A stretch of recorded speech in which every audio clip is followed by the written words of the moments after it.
And now, Giant Sports Talk Live. Here are your hosts, Eric and Glenn. Good evening, everyone. Welcome to Giant Sports Talk Live as the Giants pull out another win in the opening game of a four-game series in Washington. Giants pull it out 4-1. Could have been a lot worse, though. Could have been a lot worse. They left a lot of guys on base. I think they were 1 for 7 with runners in scoring position. You got to see them score those runs, man, because there's going to be times you're going to need them. Yeah. Eric, we won. Yeah, we did, and we're at 500. That's right, 100%. That's me. Just saying. But it was a good win. It was a good win. Oh, I'm going to save that. I think I'm going to be using that a lot on this show. A lot. Yes, correct. Geez, we won. Eric and Matt Chapman homers for the third straight game. Yeah, holy crap. Fitzgearld, same thing. Alive Insurance out there. What's good. I thought they looked good. I mean, they did leave. They didn't have the killer instinct. They lacked the killer instinct. You think they should just blow somebody away. And like they said in the broadcast, television broadcast in the 8th inning, they're like, Giants looking to win this game, but they're letting the Nationals hang around, and that's really the problem today. But they did win, so hey, we'll get into a complete review later on. Just a few minutes time. Yep. Welcome in, everybody. Welcome in Monday night. It's week number 2 of our show. Yes, it is. I see Alive Insurance, Adi, D-Shot, Jim Everett, Positive Panda, Robert Duville is out there as well. Appreciate you guys joining. I know there are a lot of other people will be trickling in as we continue our show. But yes, thanks for showing up, guys, here on a Monday night. Yes. Got a few emails today from newcomers. They said they'd be tuning in. They said, we'll catch your show. They watched our morning show. They said, we didn't even know he had a channel. And we'll tune in after work. So a little later on, some newcomers will be dropping by. Watch for some fresh names out there in the chat. Awesome. Positive Panda. Is that a newcomer? Yeah, I seen him he was in here a couple of days ago. I saw him. Yep. I recognize him. Oh, look here. Positive Panda. And Debbie Downer. Yeah, hey, how about that? Oil and water. Positive Panda says, doesn't matter how much we win if teams ahead of us keep winning. Yes. We just got to keep winning, Eric. That's all we can do. Debbie Downer. That's all we can do. I mean, the Giants dug their hole. They got to get themselves out of it. But yes, teams ahead of them have to lose at the same time the Giants win. Hey, what's up? Greg says, hello, everybody. Hope things are good. Great pitching, but the offense was okay. Yeah, okay.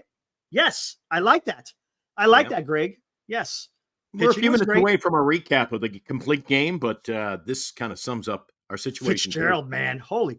Where would the team be right now without Fitzgearld and Chapman, the way that they're producing right now? I don't know if it could be a totally different story if those guys weren't out there swinging the bat as they are. How many bombs has he got right now, Eric? 12 for Fitzgearld. I think it's how many for, and then I think Chapman is we could get into it. I got it sitting right here. Let's look. He has number 18. So he's definitely going to surpass 20 home runs this year. 2 months left in the season, and I saw another chat today say, can he win Rookie of the Year? Who? Fitzgearld? Fitzgerald. I could look. Let me look at Baseball Reference. I'm not asking, is he eligible? I'm kind of echoing their sentiment. Could he? Maybe if he keeps it up. I don't know, man. Paul Skeens. Ooh, he's doing some great things. Maybe. Seniors out there says, look at the new shiny Lefties logo. Yeah, that's pretty nice. Here, as a matter of fact, there it is right there. How about that? There we go. I'll take a look, though, just to see if he's actually eligible. If anybody is just joining us, it's week number 2 of the program. We've been on for 7 nights, and we had our trade deadline special last week. So this is it's kind of a monumental thing. We've made it through our first week. Here we are on a Monday night. If you missed it earlier, we're going to have each and every morning the Giant Sports Talk Live Morning Edition, another Northern Lights Entertainment production. I don't know whose idea it was to do that show, get up early in the morning, but we made it this morning, Eric. The hair was a little kerfuffled, but we made it. Somebody brought to my attention, somebody emailed me today. We had an interesting email at Giant Sports Talk Live at gmail.com. Anybody wants to send us an email with some chat ideas or pictures, whatever, you can email us. They said, was Eric recently at Disneyland or Disney World? Not recently. And they said, what's up with the coffee mug? Oh, yeah, all the time, man. That's my go-to. Yeah, well, That's my email go-to. That's my Yeah. go-to, man. I love Disneyland back in the day. Do you Back know in what the my day, man. go-to is? What's my go-to? The National Convention. So No, what is it? National Oh, well, I meant for game time. What's my go-to? Oracle? You got your coffee cup. Oh, Pepsi. There you go. Gotcha. There it is. Bernice said to me today, she goes, why the hell haven't you gotten a Pepsi sponsorship yet? I said, well, we talked to them. We're just waiting to hear from them. Exactly. Hey, Morcana, thank you, sir. Best show right here, ladies and gentlemen. Thank you, Morcana. Morcatna has climbed aboard. Yes, He's not thank you. leaving us. Back again tonight. I'm so proud of Absolutely. everybody for sticking and staying with us. And just so we know, look at this. Rookie status still intact. Good. So he Good. could be in a run. We'll see. Eric, he keeps this pace. You're looking at He he's going keeps to the- over 20 home runs. Correct. He might, In man. two- You never in know. 2 But Paul months. Skeens is going to be tough. Paul Skeens is going to be tough. He will by name only, Eric. You saw his stat lines a couple of games this year. You know what? He's a pitcher. So he's He not is. going to necessarily win. He had a couple of bad outings. Yeah. I just like the fact that it seems everybody on this Giants club is contributing in one way or another. Yeah. Every few games, if Chapman goes 0 for 4 tomorrow, somebody else is going to step up, go 3 for 4, a couple of base knocks. I don't know what it is lately. And it started, when I think it started? It started with Matos, when he started playing Matos and then Ramos and then all of the youth, didn't it? Yeah, it did. They were definitely a catalyst for the team to start playing better. There is no doubt about it. But now the odd veterans thing is player of the month, and where is he now? right. Only Yeah. in San Francisco. I mean, but they still had some of the young guys up. They still had Tyler Fitzgearld, Bailey. You could still say he's young. This is his second full season. I love it. What he got? Well, hold on, I didn't finish. I love reading that one. clip. Anyway, I love that clip. I didn't get a chance to read it. Hold on, let me say what's Oh, happening, there you fellas. Fitzgerald with another bomb. If he picks it up next season, we're leaving where he's leaving off. Should have about 130 homers. That's a lot. That's a lot, man. He ain't Aaron messing who? around, is he? Aaron who? Oh man. You know what, Road Eric? schedule. Yeah. Eric, it was a big win. We're at 500. Let's just jump into it, shall we? Yeah, let's do it. Here we go. And now, today's Giants in Review on Giants Sports Talk Live. All right, here we go. We'll get into Not the only stand- did Fitzgerald have the home run today, Eric, he was 2 for 4, a run and a run batted in. His average still, it's on the upper side of 300 there, 314. and look at that OPS. Wow. Yeah, Look you, at that you want to see a OPS. guy between 8 and 900, don't you? That's incredible. It's 1,000. That's incredible. Hell of a lot better leadoff hitter, in my opinion, than Soler. Yeah, I mean, gosh dang, keep him at the top of the lineup, 1 or 2. Yeah, You know, don't be ideally, why not just screwing keep him around? He's batting set. Well, that's just it's the Giants' way, right? 7th, 6th, 1st. You never know, but Yeah. he's there. He's contributing. He's hot. Leave him in the.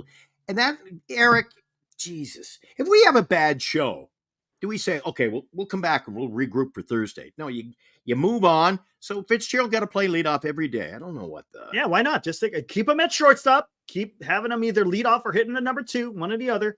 And just let's go. Come on. Damn. What can I Mark do? Canna, yeah, 1 hit out of 3. Okay. So what? He's a guy. To me, he's a guy. Wade came up, had another hit, which was nice. Came off the bench, had a hit. He needs to start doing his thing. Conforto, 1 for 3, had another hit today. That's nice. That's what you want to see, right? Yesterday he had 3 hits. Today he had 1 hit. He's still, contributing. Chapman, of course, with the big shot today. That's what won the game. He got a home run with 2 guys on base. I couldn't believe it. Was that the first time? A big shot, didn't you? Was that the first time he's hit a home run with guys on base? I'm serious. Seriously, man. I think it's been a while since he's hit a home run with a guy on base. But look at the average, Eric. Yeah, 246. Coming It's up. coming up a little bit. It's coming up. It's coming up. We'll see what happens. That's what Chapman does, though. He gets hot for a while, and then he starts cooling off. I mean, I just want to see consistency. But you know what? I'm not going to complain. The guy's out there. He's winning us games, and you can't deny that. You can't deny that he's out there performing right now. I just hope he keeps it up. Okay, we'll take a look at Schmidt, and then I'm starting to tingle with anticipation. Yeah, he had a bad one. Look at that. 0 for 4. Yeah, not good. But, I mean, it is what it is. What'd my new favorite player do today? Yeah, look at Encarnacion. There we Take go. 2. There you go. 2 hits today. Had two singles. Struck out twice, but that's okay. He got 2 hits. That's what you want to see. Get on base. Get on base. Unfortunately, wasn't able to get an RBI or score a run, but hey, he got on base twice. That's all you can ask. Bailey's struggling at the dish. But Bailey is struggling, man. I don't know what's going on with him, but his last few games, as a matter of fact, here after this, I'm going to look at the last 5 for Chapman and the last 5 for Bailey. Talk about going in opposite directions. And I've been saying it for the last since we incorporated this show last Monday. The bottom third of the lineup stinks every day. Yeah, I don't know what's going on with that. That's the second game in a row that I don't know how long it's been going on, but you said you've noticed it more than I have.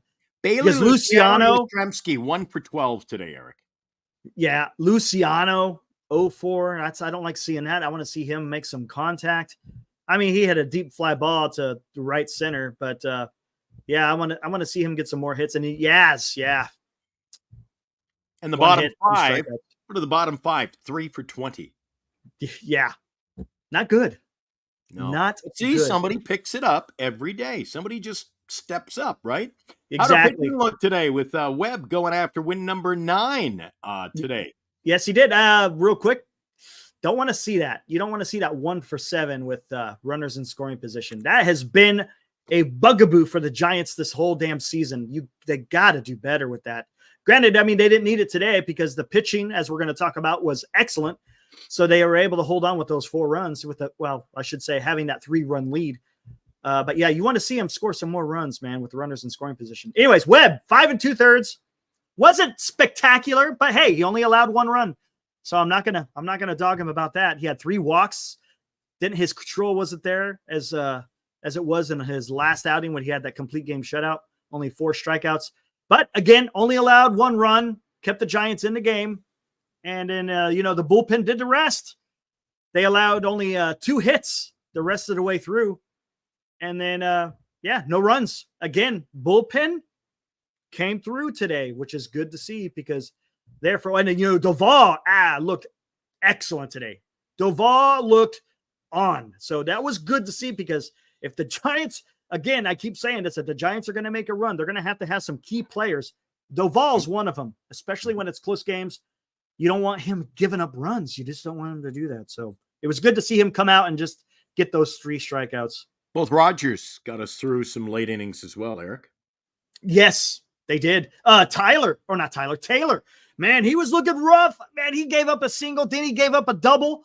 Runners were on second and third with no outs, and he was able to come through with 2 strikeouts. His brother came in, got that pop up to right field, and they were able to get out of it. So that was a huge moment in the game. Yeah. It's not too often that I disagree in any way, shape, or form with our studio audience. But Greg Dayton says too much dead weight in this team. Estrada. Yeah. Flores, Matos. Yeah. Well, yeah. I see what you're saying. Eric, they're not even on the roster. Yeah, but they're on the roster because they're taking up spots. Flores is taking up a spot. Now, Matos wasn't. No, but Flores is going to be out for the year. Flores is going to be out for the year. You had an update for us. Give us the update on Wilmer Flores heading to Los Angeles today. Yeah, he's going for some knee operation. I'm not sure what type of procedure it is. I don't know if that's going to be. I mean, when you get an operation on the knee, you're going to be out for a while. I'm guessing his season is done. What's the latest on Estrada? I don't know. I haven't seen anything on Estrada. Anyone else out there seen anything on Estrada? I haven't heard of it. No, me neither. Ooh, let's take a look at this. Oh, look at that. So over the last, I'm looking at Matt Chapman's last 5 games here. Unfortunately, it's not going to, well, I'll tell you what we could do. I know what we could do. You just get rid of the last game. Okay. So drop this game off, right? Mm-hmm. Okay. So in the last 5 games, he's had 1, 2, 3, 4, 5, 6, 7 hits. 3 of those hits, because we're missing the game from today, were home runs. Didn't want to do that. He's homered in the last 3, hasn't he? Yes. So today, like I said, drop off this game. So he's had a hit in the last 5 games. Mhm. 2 of those games were 2 hit games. So he's on a roll right now. He's on a roll. Yeah, I mean, he still has the strikeouts because he had strikeout. Didn't he have a strikeout? Yeah, I think he had a strikeout today, right? Let me look real quick. I think he had a strikeout today. Yeah, he had one strikeout. He 1K. Yeah. Yeah, he had 1 strikeout. So the strikeouts are still there, but when he's not striking out, he's making contact, which is what you want to see. And a lot of that contact has been loud. As you stated, the last 3 games, he has homered. That's huge. You know what I like as well? You got Webb in there for 5 2/3, but then it's the fact that the bullpen went 3 1/3 and didn't give up a run. Yes. Again, they did that. They did that yesterday too, right? If I'm not mistaken. Ooh, yeah. See, yeah. Here we go. Let me share this. Now we're gonna look at Patrick Bailey real quick, guys.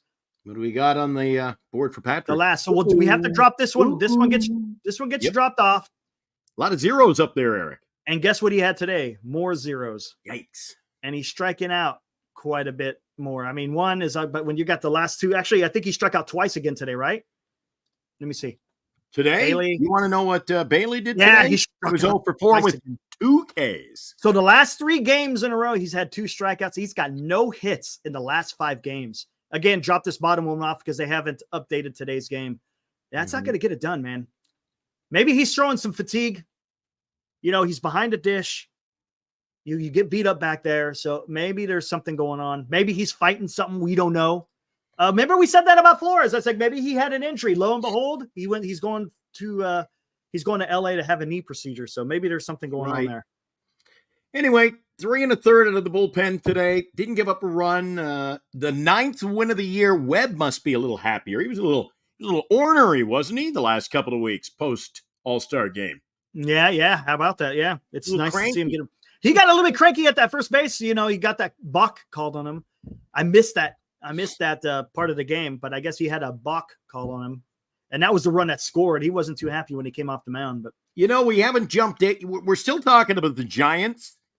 We are still talking about the Giants, Eric. But, yes. I'll get in a little early. Coming up, we're going to take a look at around Major League Baseball as we agree. We do every night.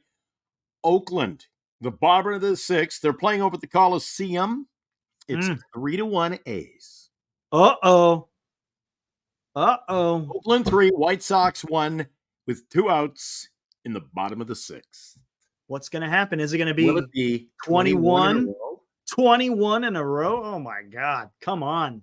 As my dad, as George would say, they're overdue for a win, aren't they? Yeah, just a little bit. Just a little bit. If he went to Vegas, if my dad went to Vegas, and he's not a gambler by any stretch, he'd be dumping everything on Chicago. They're overdue. Can't keep losing. So yeah. I got a little bit of that mentality now, but Eric, that is such 21. How many series? That's like 4 series, 4+ series. Yeah. They can't win one. Nope. Gonzo stole my idea because I was just about to say that. Maybe Casale should start the next 2 games. Give Bailey a rest. Let him play game number 4. Give him a rest if you can afford it. I mean, that would probably be ideal. I think those 2 days would be pretty refreshing for Bailey.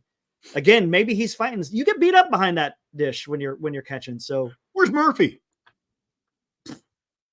Tom Murphy, where are you, Tom? We miss you. I don't know.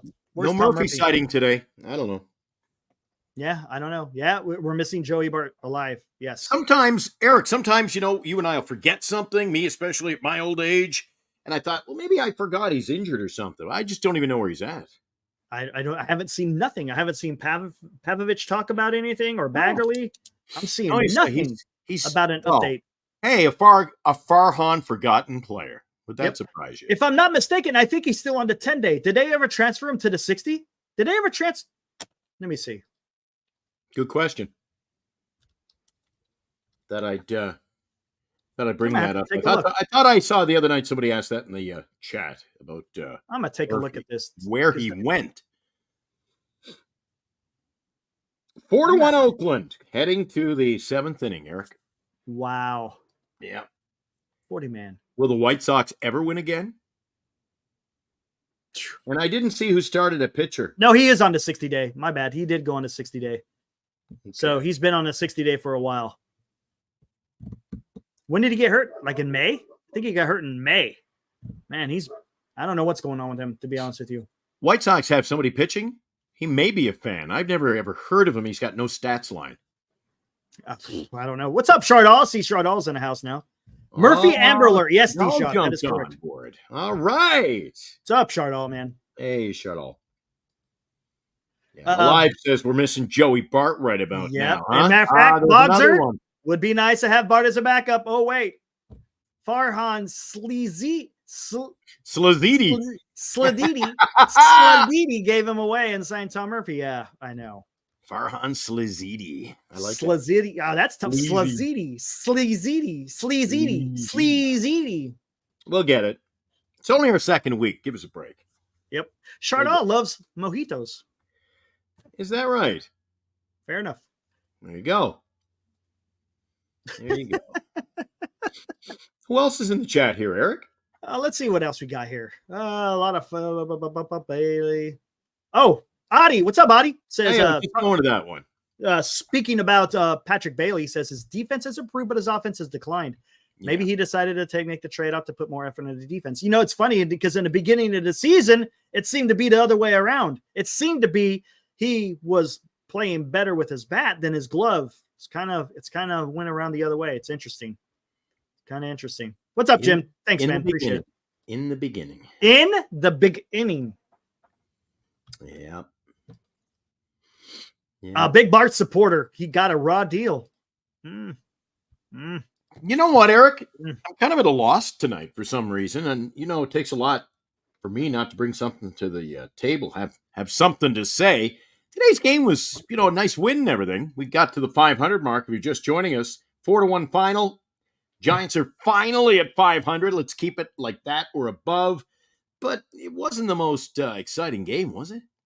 I don't know. Yeah, that game, there was something. It was awesome. That 3-run shot, you're like, ah. But then after that, it was just nothing after that. Take away that one at bat from the game, and you just had a, you know. Yeah, it was kind quiet of just day at the ball yard. Yeah. Oh, did you see the ballpark? Similar to what it was.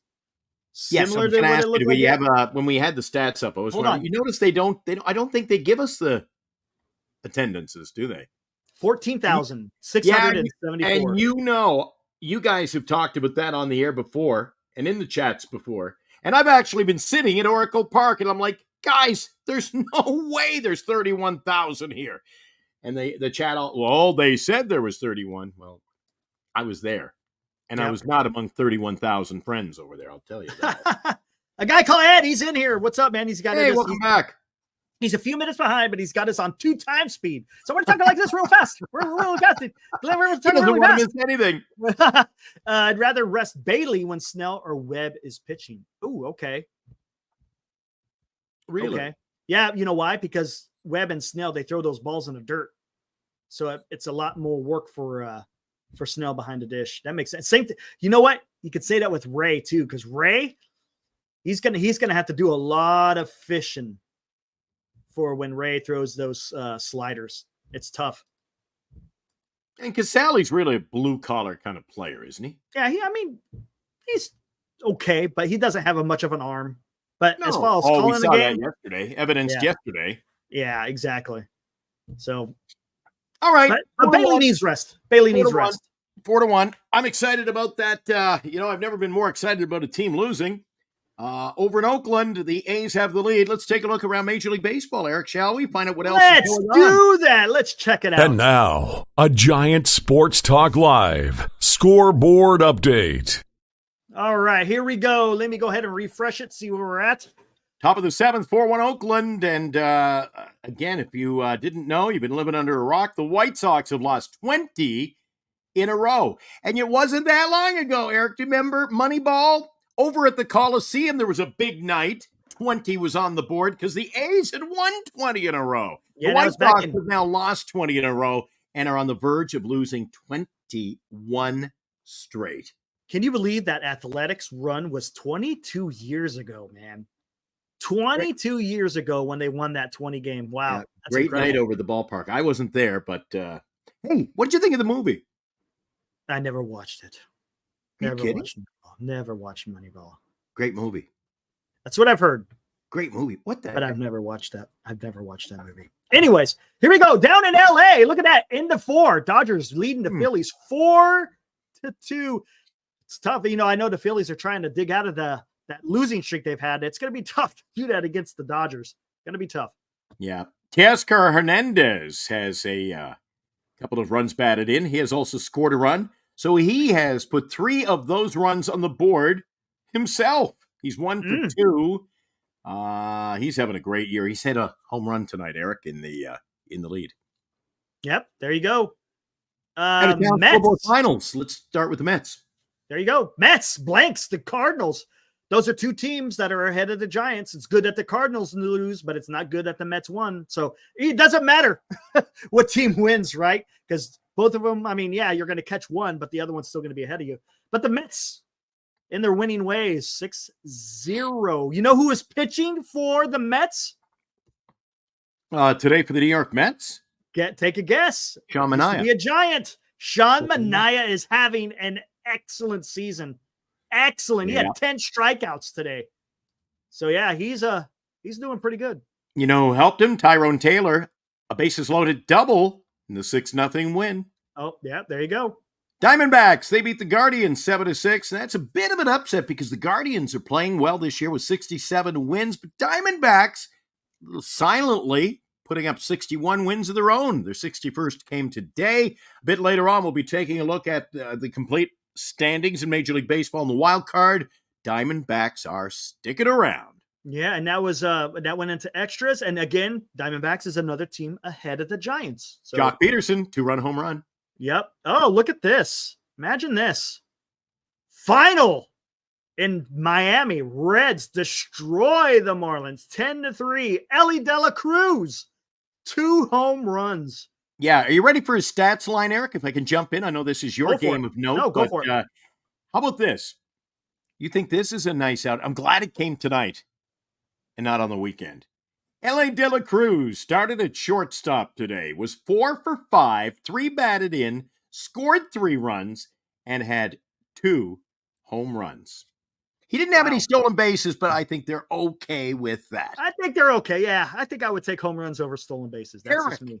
That line, 4 for 5, 3 runs, 3 batted in. He was 6 of the 10 runs. Thank you, Mr. Cruz. Incredible. Yeah. Incredible. All right, here we go. I think this is yours there, Glenn. Well, the Giants, we've talked about it off the top. 4-1 win as Logan Webb picks up his 9th victory of the season. Was kind of a bit of a yawner of a game. Chapman with the 3-run blast. It was a nice win. And more importantly, not just the win, they're playing 500 baseball. Let's keep it going. Exactly. And ESPN, come on, get that right, man. That's his 12th. Or unless they're saying the last 17. Okay, that's what they're saying. Yeah. Never mind. His total was 12, though. Kind of silly. Just he's got 12. I know. Come on. Go extra innings over here in Texas. Rangers pull out the win against the Astros, walk it off in the 10th. 4-3. Battle of the West there. Mm-hmm. What do we got here? The Twins with a 3-0 victory. And David Festa, he pitched the victory. Oh, there he is on the board. David Festa, 9 Ks in 5 scoreless innings for the Twins. The 3-0 victory. I'm just taking a look to see who was hot on the field. I think the hottest batter was Matt Wallner. He was 2 for 4 in the game today, and he scored a run. There was 1 lone home run in that game, and Margot, he had a solo shot. There you go. And the last game that went final was the Red Sox beat the Royals 9-5. I guess it looks like Rafaela. Hit while you're ahead, Eric. Anyways, he made a great, spectacular catch. So, yeah, that's fantastic. Look at that. 18 hits. You would think with 18 hits, you'd have more than 9 runs. And you know who picked up the win in Boston today? Who picked up the win? Another trade. Was it Paxton? Yeah. Wow. Paxton picked up the win, his 8th of the year. He's 8-3. You know, a ball club's good, Eric, when you can trade away pitchers who are going to be like 8-3. We'll just trade him. That's how much depth they're. They got a lot of depth. Yeah. Exactly. Did you want to look at the standings? I'll look at that a little bit later. Just before you go, let's scroll back up. One quick look. The White Sox are apparently on the board. I could hear a cheer from the Athletic fan, or maybe it was a gasp way over here. I'm seeing still 4-1. Still shows 4-1 here. Oh well, you must be behind the times. Look at that. I keep refreshing. Okay. Dodgers 4-2, top of the 5th inning there. We'll jump back in if we have an update on the out of town. Only a couple of games left to play today. Yeah, let's let them finish out and then we'll do the standings. How about that? That sounds good. There we go. All right. What's in the chat? Chat is very important to us. Before we go any further, not just is the chat important, we want to get some interaction, Eric. Yeah, here we go. The link if you want. You guys can come on the air and chat with us. We want to get your take. Want to see what you have to say. We had Chardol on the other day. So if you haven't been on the show before, we're going to give you an opportunity tonight to chime in. Come on in. Let us know what you want to talk about. The link is out there. What's up, Kyle? I'll take a look at it. I guess. Yeah. We're looking for newcomers. He's talking about. Never mind. He's talking about Moneyball. A guy called Ed says, "Hey guys, hot take. Chapman is hitting better than he has this last couple of years. We need to factor in our ballpark when evaluating his numbers." Thoughts? What do you think, Glenn? I've said it before. You can argue with me, Eric. People will say, well, he's not hitting the ball out of the ballpark. Why do all the other teams come? Why did Ernie Clement of the Blue Jays come in and sock 2 over the fence? Why does Aaron Judge come in and sock 2 over the fence? If the other teams have players can hit it out of the ballpark, so should we. Yeah. What do you think? You would think so. I mean, he's got the power, right? I think the problem is he's one of those typical guys from that's your typical analytic guy. That's the 3 true outcomes, right? It's about the walk, the strikeout, and the home run, and he fits it to a T. So, I mean, but I'm not going to bitch about his play this year. If we bring up his stats a bit later on in the show, Eric, I was just going to do that. It's steady. He's got us some stolen bases. His average is picking up. Yep. So he gets some base knocks. He's stealing bases, which is a rarity in this lineup. And he's contributed some decent home runs. I think he's having a quiet season and, quietly successful for first year in San Francisco, Eric. Absolutely. If you take a look at his numbers here, again, this is we're just going to go up to what he's got right now. This is his numbers now with 472 plate appearances, batting a 246. He's got a 335 on base, which isn't bad. That means he's taking his walks. Mm-hmm. His OPS 773 is okay. His OPS plus, it's above average. So, I mean, there's nothing wrong with that. Nothing wrong with 29 doubles, Eric. Yeah, that you cannot argue. That is, the doubles, the home runs. Look, it's almost similar to what he put up while he was in Toronto. If you look at this, the only difference is this was his total for the whole year. This is the total up to now. So it's quite possible, he could maybe hit 25. And as far as the doubles, he might top the 39 he hit yesterday or last year, but we'll see. Down the strikeouts, that's kind of the thing. He was at 165 total last year. He's currently at 133. We'll see what happens. I don't know, man. The problem is, are they asking too much of him? As far as expectations versus what is around him in the roster. I'm not sure about that, Eric, but I will tell you he hasn't had many days off. No, that's one thing. He does strap it on every day. Yeah, he does stripe it on every day. So you can't argue that he's always out there. Yeah. But oh man, he's good. He's been good. I think it could be better if the Giants had a little bit of a deeper lineup. Maybe instead of batting him cleanup, maybe batting him a little bit further down in the lineup. I think he'd get a lot more success. But right now, he's keeping right in these last 5 games. He's keeping the team in the in the hunt for a win every time. So, but he does that. He's streaky. Again, when he goes on that tear, he's good to go. But when he's having his doldrums, it's pretty bad. Eric, statistically speaking, here's a hot take. Ibrahim has a hot take that I thought you would find very refreshing. Let's hear it. Giants on a roll since the show debuted. Coincidence? I think not. Look at that. That's right. Ibrahim, look at that. See? Smart guy. That's putting a lot of pressure on us, Glenn. It's putting a lot of pressure on us. Are we drinking Kool-Aid? We're back at the 500 mark. Eric, are we going up, up, up, or is this just kind of a flash in the pan kind of team right now? Or will this 4-game series really decide things? They need to win this. They need to win the series against a team like this. We need to have a winning month of August. September is no cakewalk. You know what? You're absolutely correct. They really gotta. I said this yesterday. They got to make their hay in the month of August because September is not going to be forgiving at all. I mean, I don't think there's one weak team in that schedule in September, is there? I don't think there is. They're all in the run, all in the hunt, either at the top or fighting for a wild card. So it's not going to be easy. Michael says players are all streaky. Yeah. We're coming home, Eric, after the 4 games in Washington. We got Detroit for 3, and then Soler and the Atlanta Braves for 4.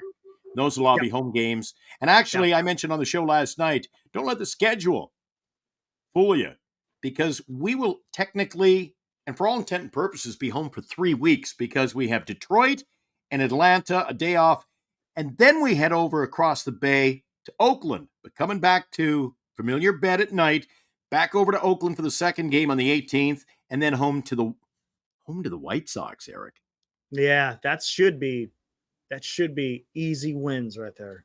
Let's hope the White Sox do not like the Bay Area, because tonight it's 4-1. They're looking down the barrel at their 21st loss in a row. Now, one would have to say, come on, guys, we got to have 3 wins on the 19th, 20th, and the 21st when we host the White Sox.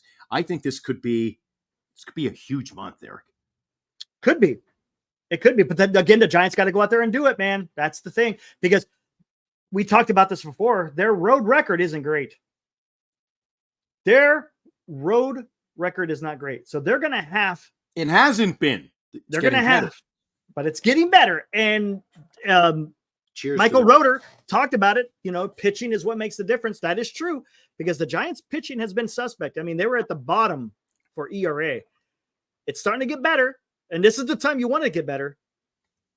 But a guy called Ed says, I expected that from his contract. Yeah, I think you guys have been lawyer. Yeah. See, Cryptic Trader says, I don't know. See the Giants losing the series to the White Sox.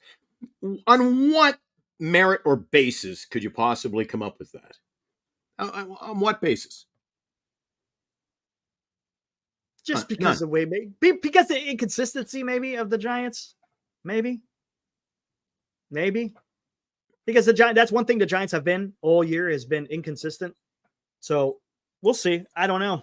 Senior softball games. Does he want to go to the game tomorrow? Is he in the general area? Yeah, he is. As a matter of fact, he lives in Davis, right down the road. Oh, yep. Does he know where I'm at? A block from Oracle? Yeah, he knows that. Yep. All right. Am I going to end up at the Coliseum tomorrow night with senior softball games, he says? Oh, maybe. Go watch history, huh? Yeah, 4-1 score right now for Oakland. And, hey, maybe you can start the show without me, Eric. Maybe I can hook up with Senior over at the A's game. Yeah, that's fine. We could do that. We could have live updates from the Coliseum with Glenn and Senior.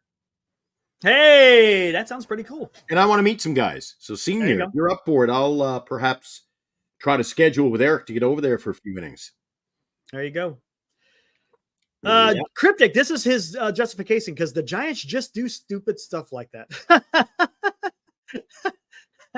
Yeah, there's some head scratchers out there. Yeah. There's Niner Empire. White Sox are due. Hey, guys, don't be shy. Anybody who hasn't been on the show before is welcome tonight. It's we're looking for guys who've never been on the show before. If you want to come on, you can join us tonight. Eric posted up the link. He can do so again to get it fresh in your face. There it is. And we'd love to hear your take. We love getting people on the show with us, Eric, and I love getting the contribution from our chat. Yep. Because cool, Glenn. I'll let you know if I go. There you go. Yeah, let me know, buddy. And you can also email us, Senior. We check the email throughout the day. It's Giants Sports Talk Live at gmail.com. Giants Sports Talk Live, gmail.com. Yep. Easy breezy. And we're glad to have our new sponsor on board, Eric. Yeah, look at that. Nice fancy logo there in the bottom left. Logo. There it is. Lefties. For all your sports memorabilia, you can visit them in Burlingame. Coming up later in the show, Eric, I've got my my 3 pickups of the day today in the sports memorabilia world. I've got 3. Actually, tonight, let the cat out of the bag. Got a bonus card today. And there's a reason why in the story. Okay. I tell you what, there better be one card that is not in there. There better not be. Easy. Eric, I've got 1,400 different of those cards. If you want me to break them out, I can do that all day long if you want to push me. Did you just say 1,400? Yeah, I've got 1,400 different Wilmer cards. Do you know what a shoebox is in sports collecting? They're trays, like they look like shoeboxes. Yeah. You open the lid and you can store your cards in. I've got over 1,400 different Wilmer cards, some pretty rare ones in there. You know, the company Topps, Upper Deck, they use printing plates. I get them directly from the company, and those are one of ones. You can't get those anywhere else.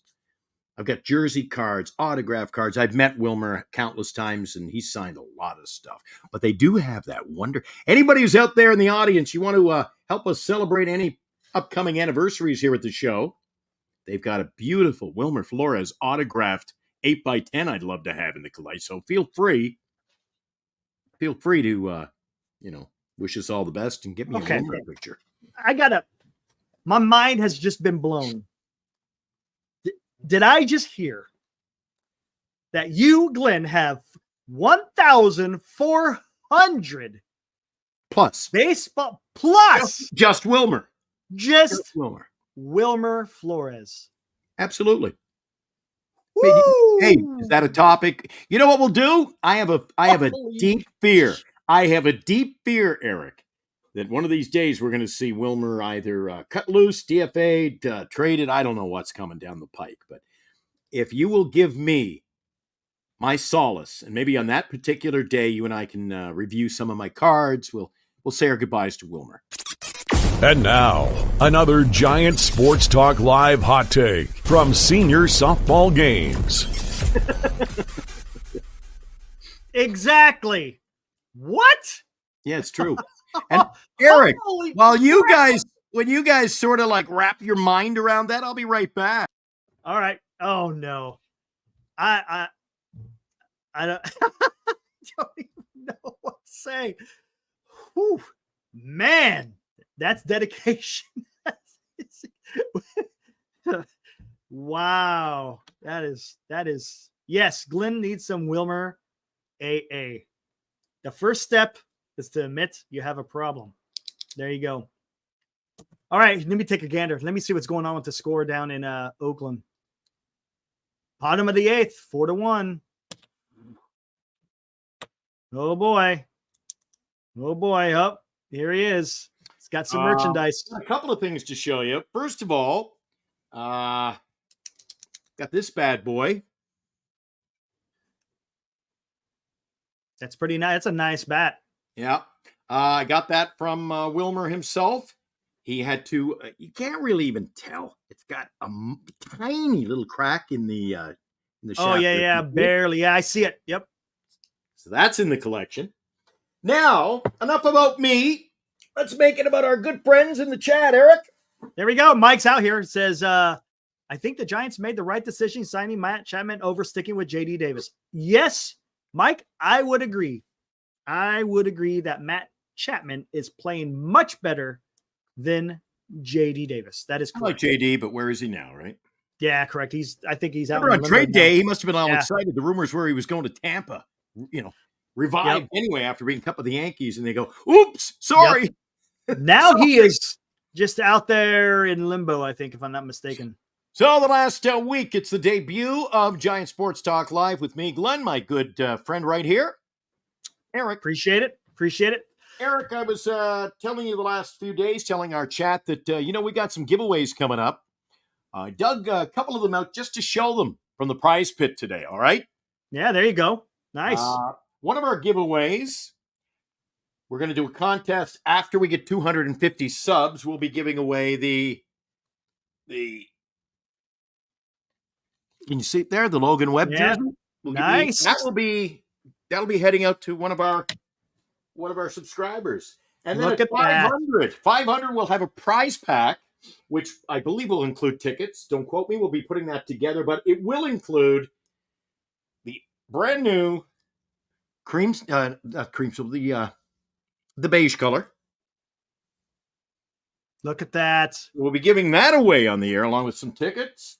We got tickets, we got jerseys, we got some autograph stuff. We're also going to be involved with signatures for soldiers. They've donated some stuff. That cool Madison Bumgarner photo. That's going to be awesome. Ops card. And, all you got to do is hit like and sub. And when you do, your name will be entered to enter our big contests.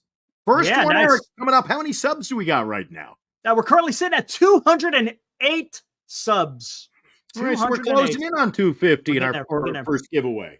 Make sure you tell all your friends, man. If they like Giants baseball, tell them to tune into Giant Sports Talk Live. Subscribe, hit that notification bell, and you'll know when we're going on. And make sure, if you like what you see, hit that like. And more importantly, after the show is done, put some comments about the show after the live is completed. You could put some comments in there, and we will respond to you. I am blessed the fact that my better half, she is a baseball fanatic. Is she a huge Wilmer Flores fan as well? She is a baseball fanatic. Nice. Okay. Good deal. All right. Okay. She has she's a big Giants fan. She loves all the Giants, really. Her favorite year was back, or time frame was back in the late 1980s, Eric. Remember 89? Oh, yeah. The Will Clark, the Matt Williams, Kevin Mitchell, all that stuff. Yeah. That was where Benito. She was a Benito. Benito Santiago. That guy could throw some people out, right? Hope says, will White Sox pitcher Crochet? No, I don't think he's a free agent after this year. I think he's still got some control, if I'm not mistaken. When we were looking at the free agents, was it yesterday? Crochet, I don't think was on there, if I'm not mistaken.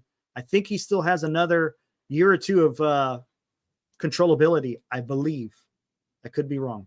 Tim from Signatures for Soldiers, you posed the question to him last week, Eric. Is there anything election? You gotta. It's all for charity, so anything. Correct. You kind of sneak over and keep. Eric, I kind of like the jersey myself, but we will give it. Pretty nice. That's a pretty nice jersey, man. Yeah. And you can't go wrong with Webb or Bonds, to be honest with you. And last night we added, on the fly, because the chat brought it to our attention, we added a third giveaway. We're going to give away another Bonds jersey and a prize package at how many subs? 762. Thanks to a guy called Ed. He came in with a great idea, and it's like, yeah, let's run with that one. I like it. Let's do that. So we're going to give away 3 jerseys just to people who subscribe to the channel. We're going to give away tickets. You know what? It's all going to be fun. I just want to have fun, give some giveaways, talk cards, talk Giants, and it makes it a whole lot more fun after a great day at the ballpark today and a road victory and a 4-1 win as Webb picks up his 9th victory of the season. Update, they're now in the bottom of the 9th. The A's are 3 outs away from handing the White Sox 21 losses in a row. It's still 4-1 over in that game, and the Phillies making a game of it. They're now in the 6th inning. Dodgers 4, Phillies 3, down at Chavez Ravine. Let's see. Phillies now have a runner at third base with 2 outs in the 6th. Ooh, yes. Next check, we could have a game easily, so we'll find out. Everything else, final. Maybe. Anybody who wants to come on, love to hear from you. Don't be shy. We'll treat you nice. We're all friends here. And if you have never been on the show before, you're welcome to come in tonight. We're taking debut visitors from the chat. Look at Mike coming with the knowledge. Nice research there, Mike. It says shortstops in the American and National League history since 1901. Hey, you're speaking my kind of language there. I like that. To hit 11 or more home runs in a 17-game span. Tyler Fitzgearld this year, Trey Turner last year, Troy Tulowitzki. Remember him? Remember Troy Tulowitzki? Oh, didn't his career go downhill after the Blue Jays? Oh, yeah. What was it? His shoulder, right? Was shot or something. Colorado sure got lucky when they dealt him to Toronto. They sure did, man. Remember the Giants tried to get Tulowitzki. He didn't want to have anything to do. Why doesn't that surprise me? But you know what? He's from the Bay Area, though. Oh, that's what's weird.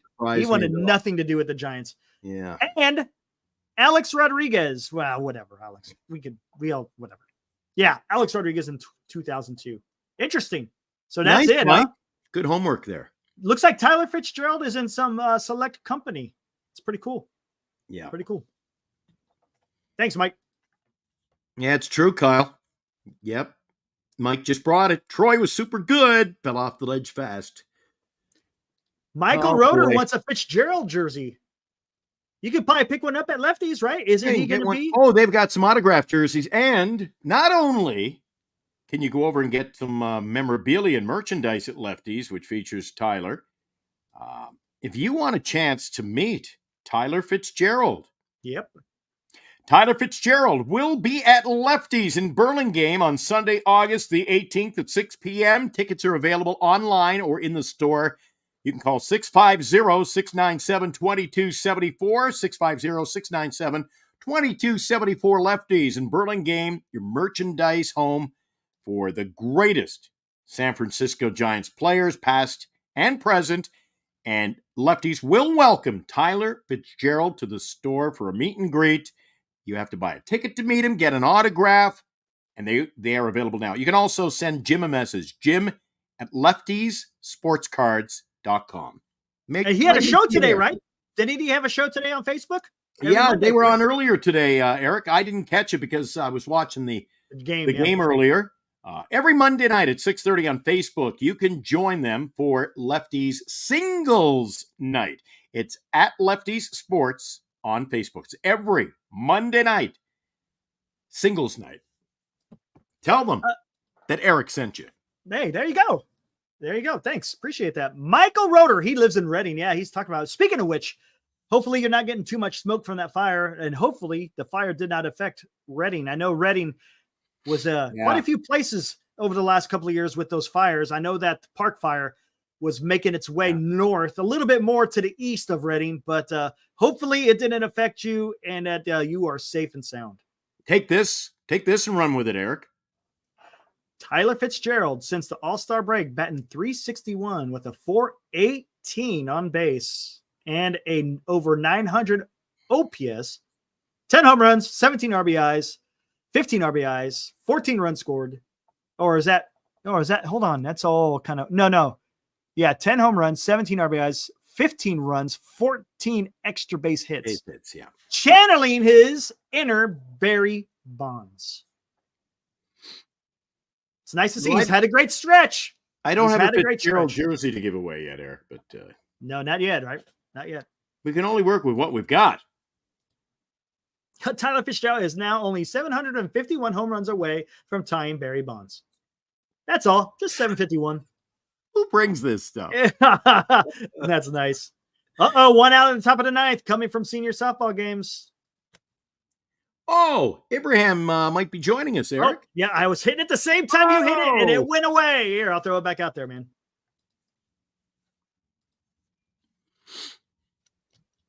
Oh, that's fine. You know what? You don't have to have the top quality equipment or anything to come on this show. If Eric and I can do a little show, anybody can come on, right, Eric? Ain't that the truth? Man, anyone can come on here. We try to make it as easy as possible for you guys so you can come on, just have some fun. That's all. We're just one of the boys, right? We're one of the boys. Everybody in the chat is welcome. Come on the show. We value them. Appreciate you joining us as often as you can. I kind of feel that same way, audience. As have y'all ever seen Bonds and Fitz in the same room? Yeah, thought so. I understand the excitement. I get it. It's all good. But come on, let's. Yeah, Fitzgerald's having a fantastic stretch here. But come on, man. Let's not put him in the same realm as Barry Bonds. It's over. Final score 5-1. Oakland. Tyler Ferguson had relieved Austin Adams. Then Louis Robert Jr. flied out. Andrew Vaughn, he struck out swinging. And I'm just waiting for the final out to be posted. The final out in the game, Nick Senzel struck out swinging. So a fly out, a couple of strikeouts in the ninth, and it's 21 losses in a row for the White Sox. That's incredible, man. There's a hush over in the East Bay right now. All right, with that, let's bring in our next guest. We got Ibrahim to join us. All right, let's bring him in. What is up, Ibrahim? There he is. Somebody who looks good for the show right there, Eric. Awesome. There you go. Hey, what's up, man? I love you guys' show. I've usually never been a big like YouTube sports guy, but it's just kind of fun watching you guys do your thing. But appreciate it. Yeah, I just kind of want to get your guys' opinion because I was thinking the other day. I go, I know we talk a lot about our boy Farhan on here, but my gripe with him is I don't think there's ever been an off season where there's like a solid plan, right? Like you look at like the Yankees and it's like, all right, we've got Judge and we can get Soto in there and we'll kind of have our boppers and we'll set the table. We got Volpe coming up. With Farhan, it's just kind of like every offseason, it's like, let's get names that block our young guys, but then let's hope our young guys develop. And I'm not hating on the acquisitions. I mean, we all wanted Snell, Chapman, those guys, but you look at it and you're like, well, what was your plan, right? Like Ramos wouldn't have played if somebody didn't get hurt, right? Right. Fitzgearld, I don't think, Farhan was looking at a stat sheet going, he's going to hit like, 11 homers in 18 games or anything like that. So I don't like if that's going to like, I don't think he's getting fired. And a buddy of mine works, he doesn't work in the front office. He works on the financial side for the Giants, but he's mentioned that the whole vibe in the building is he's not going anywhere. And so if he's not going anywhere, even if they make the postseason, like what's the plan? Like what's the game plan?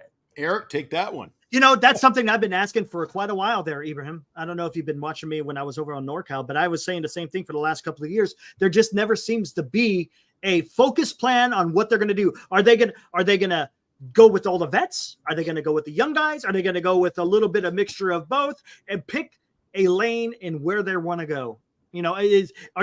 Are you trying to win the division? Are you just trying to win to get into a wild card? I mean, it just and it's the whole hodgepodge thing. It seems like every year it's a different guy that you got to go get because all Farhan does is these stupid 1 year opt-outs.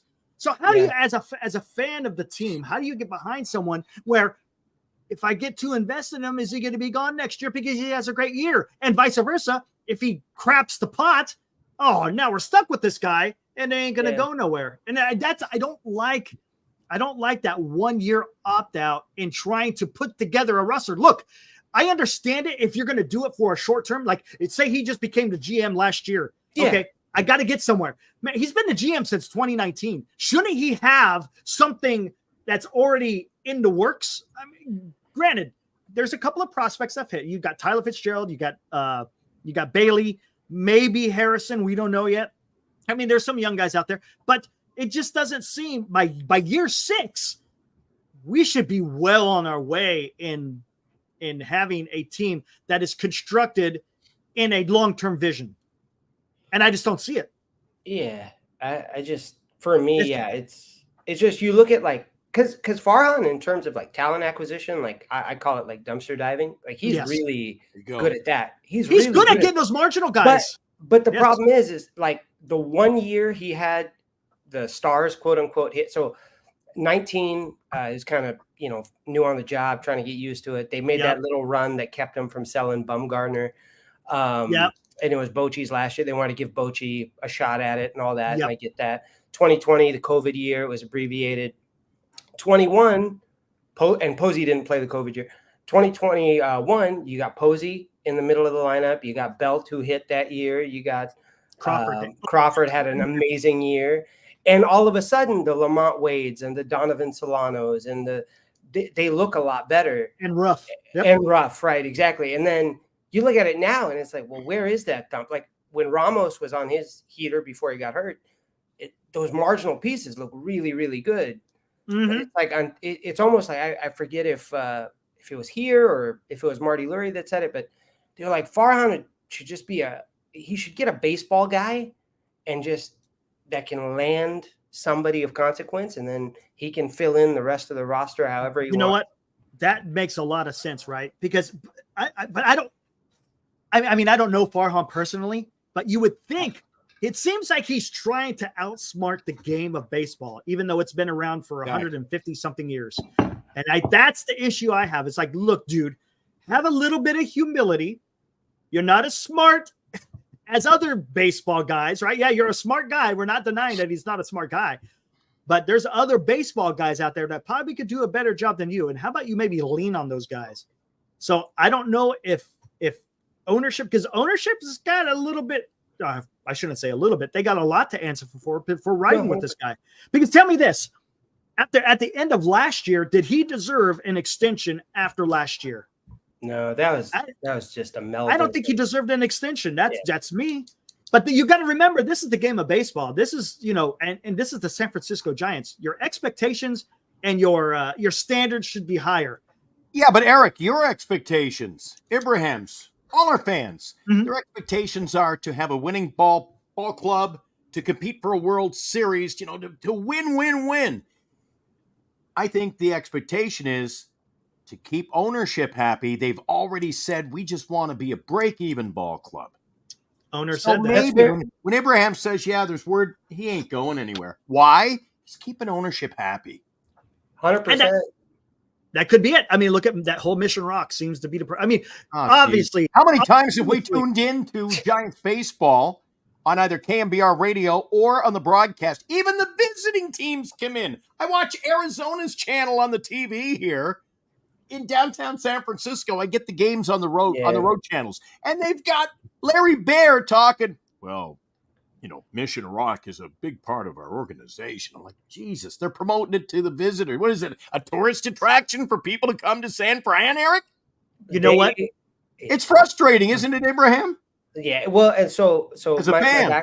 my background is I'm an accountant by trade, and the firm I work for, we do all the Silicon Valley billionaires. So we do Matt Ishbia, who bought the Suns. We did Chris Hansen when he tried to buy the Kings, and then Vivek swooped in. We do Lacob, and we didn't onboard Greg Johnson, but they looked into using our firm, and without disclosing any financial metrics, Right. They print money with Mission. Like if you guys saw their statements, the amount of money this team could put out, a 40-win team, and be in the black. Wow. It's that bad, right? See, and so okay. That begs the question right there. And you know what? You're not the first person that has told me that these guys are just printing money. I've had some other people say the same thing to me. But that's the thing is they don't have to worry about winning because they're making that money hand over fist. And I think a lot of it is because of that Mission Rock. And look, does that Mission Rock have anything to do with baseball? Nothing. You know what I'm saying? Just like St. Louis and Chicago, outside their stadiums, they got villages that's all based on baseball, and they couldn't go that route. They had to go the commercial route so they could get that money. And that's what frustrates me. Making all that money, they should be able to go, you know what? Hey, I'm an owner of a baseball team. I want to win. Where's that drive of I want to? No, don't get me wrong. I'm not saying that they just shouldn't earn money. Of course, no, earn money. Sure. But winning attracts more people, and you make more money. 100%. And guess what? You got to have that competitive spirit. Be like, you know what? I want to go out there and win. Like Steve Cohen. Hey, I was just going to say that, Eric. Remember we had Tommy D on the show last week, and he talked about Cohen. Daddy Warbucks can bring the Brinks truck up and get anything he wants. If the guy agrees to come, how much? Here's a blank check. Yeah. But there's an owner who it's his baby. Yeah, it's like a civic duty, right? I want to win. I don't find there's a lack of respect for winning here among ownership in San Francisco. Yeah. So I don't know. It's just hard because like I'm a Kings fan, which is not very well. It's better now, but it wasn't a lot of fun for a lot of years. So this is the one team I root for. That's like the crown. It's a crown jewel franchise. Yes, in sport. very. And you know, and like I know things happen. Players get hurt. Players underperform. But I don't think in Farhan's tenure, I don't think I've ever looked at a Giants team and said, yeah, that's a 90-plus win team on paper. Like I've never looked at a Giants team, a roster that he's put out and thought, okay. I've always had to ask myself, well, yeah, I guess if Conforto hits. If this and if this and if that. And it's like, there's never been like a, hey, if we just do what we're supposed to do, take care of business, you know, be a 90-win team. It just, I don't know. I mean, see what happens, I guess. I don't have any answer. I mean, they're my team. I'm riding with them. I'm dying with them. I love them, you know, win, lose, or draw. But right. It's just hey, there was a comment that popped up here, Eric. You might know more than I do. Ownership is also control of the messaging on radio and television. If that was truly the case, would you have seen Mad Dog on there bitching about Farhan and the organization and their lack? You know what though? You know what? He might have gone off script. Maybe they didn't expect him to say that. What are you going to do? Cut him off? You can't sit there and just cut off Mad Dog. Because if you looked at the people who were giving him the interview, they looked shocked. They were just kind of like, you know, they didn't want to have anything to do with it. Well, they wanted nothing to do with the truth, didn't he? Yep. Yeah. Anonymous. Remember, as soon as the A's leave, the Giants are in the largest market with a single team, earning even more money. They're going to be the only game in town when the A's are gone. And how many times have you brought up, Eric, in the past on various platforms, you've said that this is an ownership group that owns the land. They own their ballpark. Yep. They are printing the money, and where's it going? Where is it going? It's not going to the product in the field right now, is it? No. Are you King? Lining the coffers somewhere. I don't know where the money's going. You think if they own their... Eric, they're in a position to have one of the best ball clubs in baseball. If they spend the money. Yeah, they should be. They're like in the number 5. They're in the top 5. They should be spending like the Dodgers and the Yankees and they can't cry poor. No. Can't cry poor. No. Nope. And that's, I've made the comment on here before. I know other people in the chat have made it.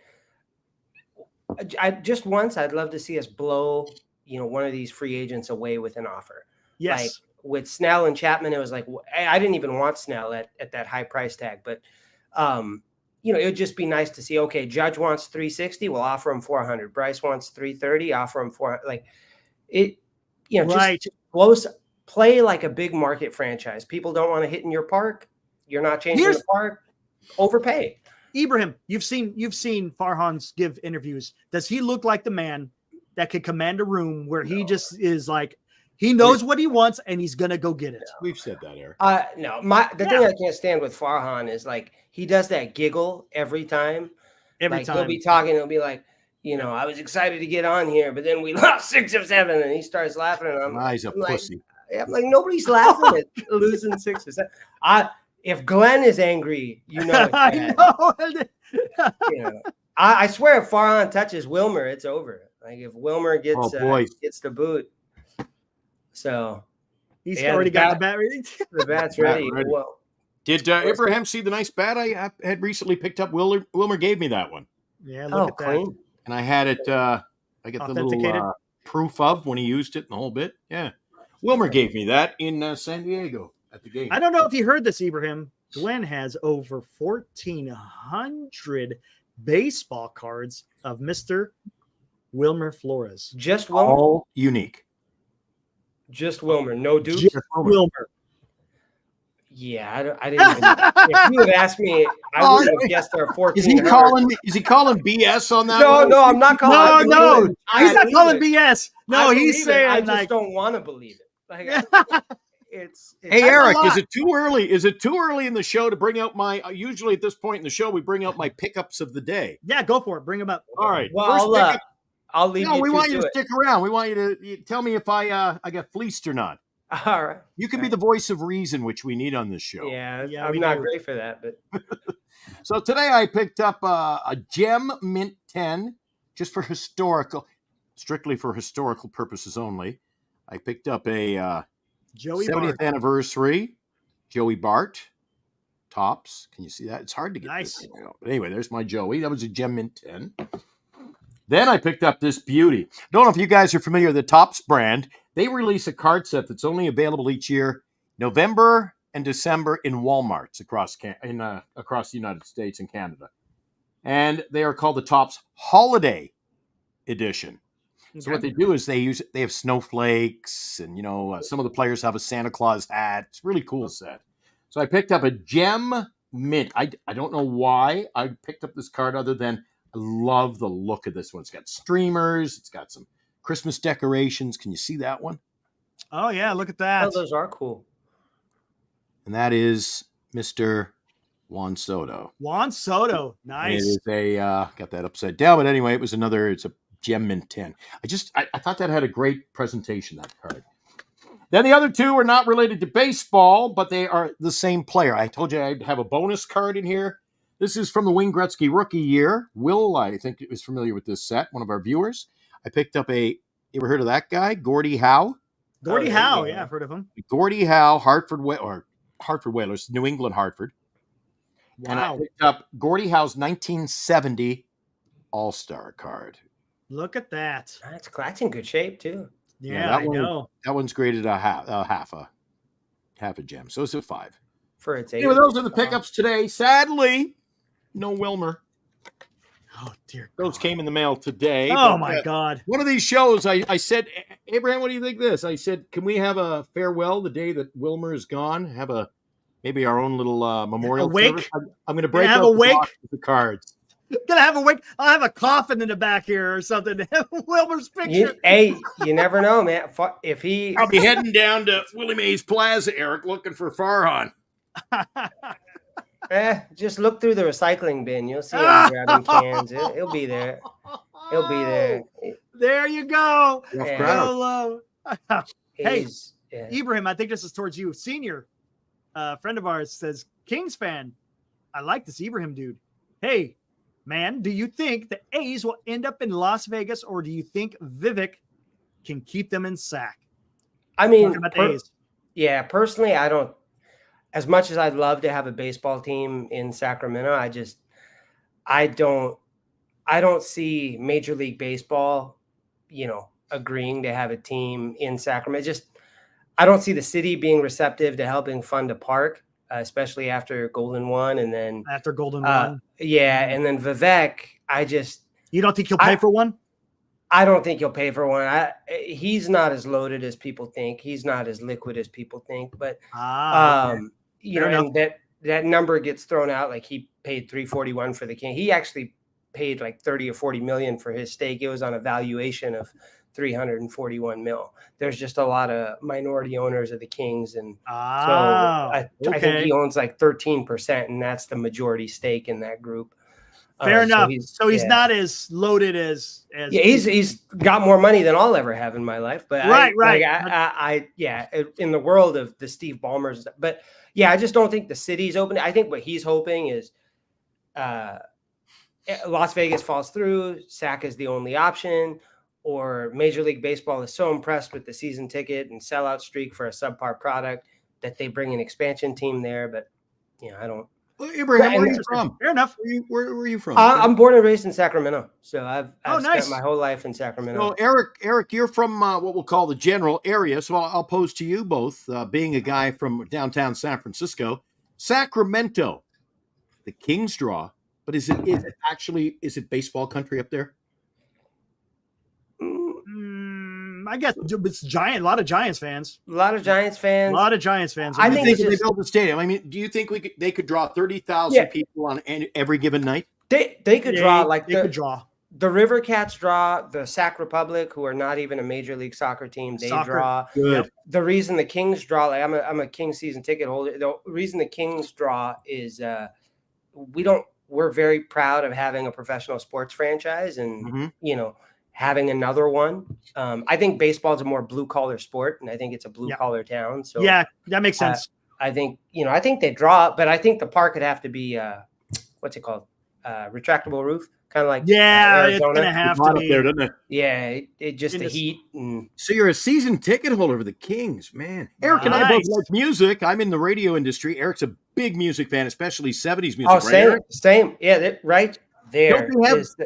Don't they have the big sign down by one of the beer stands there? They have that big, the old record store here in California. Yeah, Tower Records. Tower Records, the original sign, Eric. Yeah. It's still down in the stadium where the Kings play. Yeah, it's right by the concession stand. Yeah, I found that was like seeing a piece of like museum history for me. My uncles used to always go to Tower Records to get because I remember my uncles, they loved Kiss and all this other, you know what I'm saying, back in the 70s. Yeah. Hey, Abraham, next time I usually catch a concert or something. Next time I'm in town, I'll look you up. Yeah, for sure. Well, it was great chatting with y'all. Hopefully, you're always welcome. Real quick, what part of Sacramento do you live in?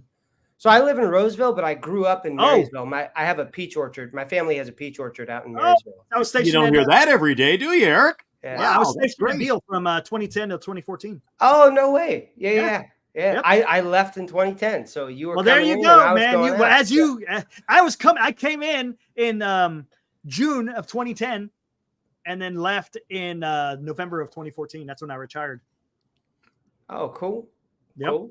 Yeah. On a parting note, Robert DeVell says, Abraham, I agree with you about the free agents. The problem is, I think, guys, he can't land big bats unless he's 100% sure. Spring work involved might. Am I losing my train of thought here, Eric? It's kind of, you get the gist of it, though. Yeah, I get the gist of it. Because that's the problem with Farhan. He doesn't want to take risk. He's risk aversion. No risk, no reward. Risk aversion. That's where he's at. Like actuary tables. Is it going to work? Is it not? So, cool. Well, all right, man. Well, I'll stay on. I'll be in the chat. So awesome. Hey, thanks for being part of the show. You were in, I think, from day one, and big part of the show. We love having you in. He brings great takes, doesn't he, Eric? Man, he's awesome. Facts, love it. Great man, takes, we got some great guys in here, man. We got Audie that comes in here, gives some great takes. Yeah. We had Ibrahim that was in here. You get Chardal that comes in here and adds some interesting spice to the show. But and you know what I like, too, when they actually come on the show with us like that. Hey, Addie gives him a shout out. Great job, Abraham. Indeed it was. When they come on the show, we get to learn a little bit. I asked him where he's from. He told us his background, the teams he likes, what he thinks of the Giants. You get to know the people. We know them by name, Eric, but when you get to know the face, what they bring to the table every night, I love our chat. I said to my wife, I said, that's the best part of doing the show, is getting the chance to interact. Yes, absolutely. That's the best part of it. I loved interacting with everyone, man. That's the best. Yeah. All right. What else we got here? Senior, he says, I agree that Vivek couldn't do it on his own, but there are rumors that he has a group ready and the stadium would be in the rail yards. Rail yards has been talked about a lot for soccer specifically, with a lot of other retail and housing involved, sort of like Mission Rock. Interesting. I mean, that's we're talking a little bit about A's, but that's fine because it's baseball. Because it might be interesting because the A's are going to be there for the next 3 years. So at least they may have a leg up. We'll see what happens. Someone take Farhan's slide rule away from him. Oh, man, that's pretty good. Yeah, rail yards have been wasted forever. They have been. Man, they keep talking about the rail. It's a lot of history there, because Sacramento was a huge railroad town. That's, where it became a significant part of California history. It was because of the railroad, the Central Pacific. That's the transcontinental, the western leg of it began there in Sacramento. So you're a big rail yard fan, aren't you? Yeah, because it's right there. I mean, it's right across the freeway from where the California Railroad Museum is. Since I met Eric and started especially doing this show, you and I have gotten to know each other really well, play off each other. We talk to each other from pretty much sun up to sundown bedtime, Eric. But you have got yourself immersed in so many you love You love television. You love you have an interest. I'm all over the place, man. Were you a model train guy as a kid? I can picture you with the model trains, man. I knew it. As a matter of fact, I'm subscribed to a couple of model train guys on YouTube. It's what they could do with model trains is absolutely incredible. But you know what, Eric? You got to meet me someday. Meet me in the middle. Meet me in the middle someday. Twice a year, I go over to Concord. Okay. And they have a model train society there. There does. They do. Their layout. I thought I was going to see a little room with some trains. That's right. They got a big size layout. of a hockey arena. And it's Eric, I took pictures and video, and when I show my friends, they think it's a real railroad, like the trains are coming. Yeah. Woo, woo. Yeah.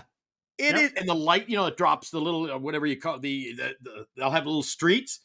And then when it's coming through, ding, ding, ding, ding, the gate goes down. It's all legit, man. It's legit. Dude, these guys have put thousands and thousands of hours into it. They have about a dozen guys run the trains. Like the rail, there's so many trains on the track. One of the questions I meant to ask Abraham? Yep. He can chime in on the chat. What's up, Will? Which one did Abraham prefer to win?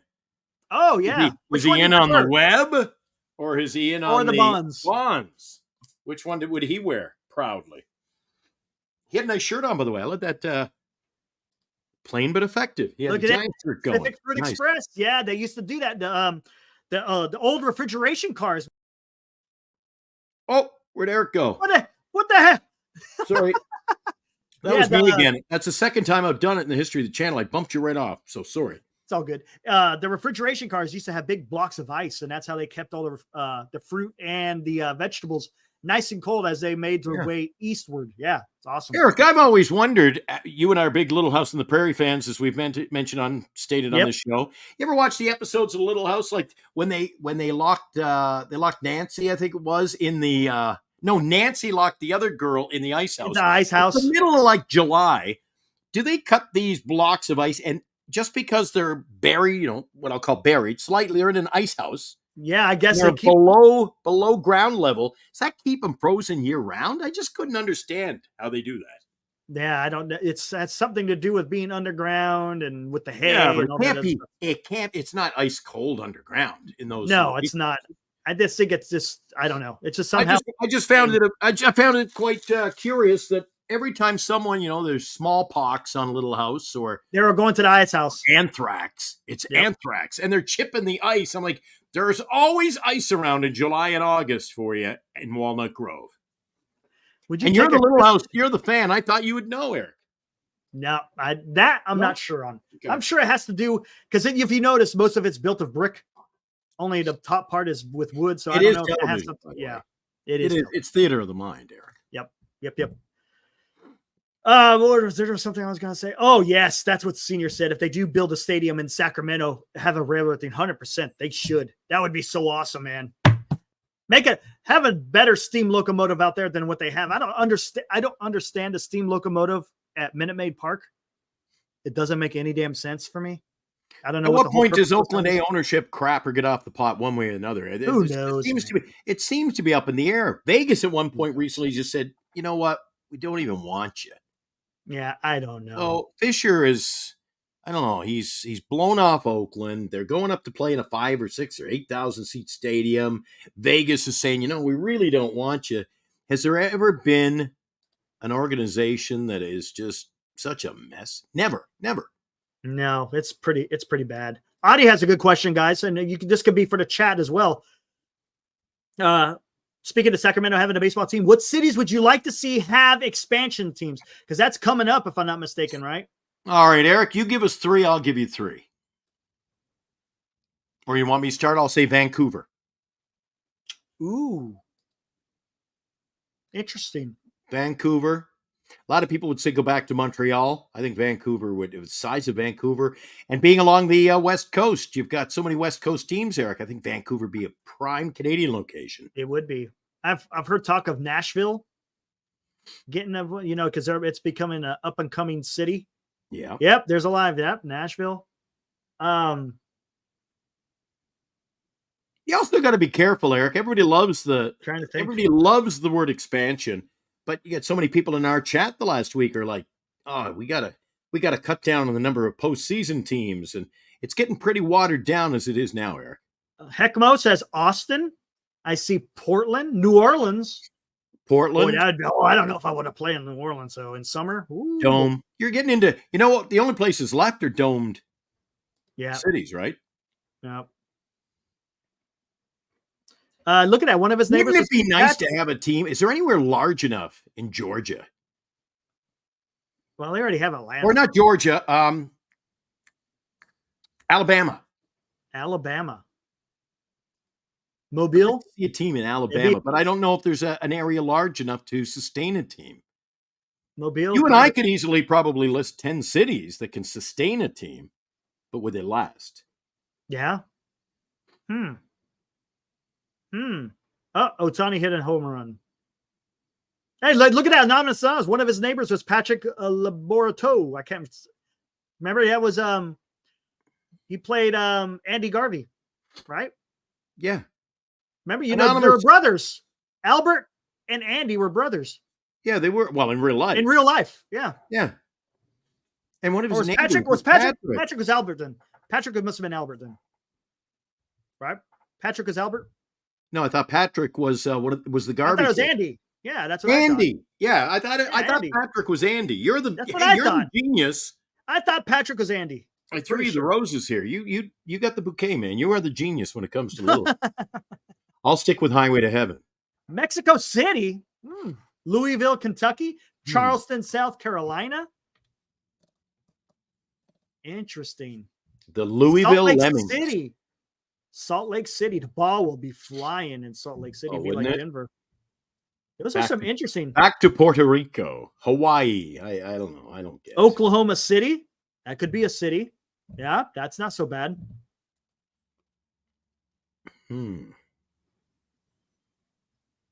Oh, he said no for Alabama. That's what he meant.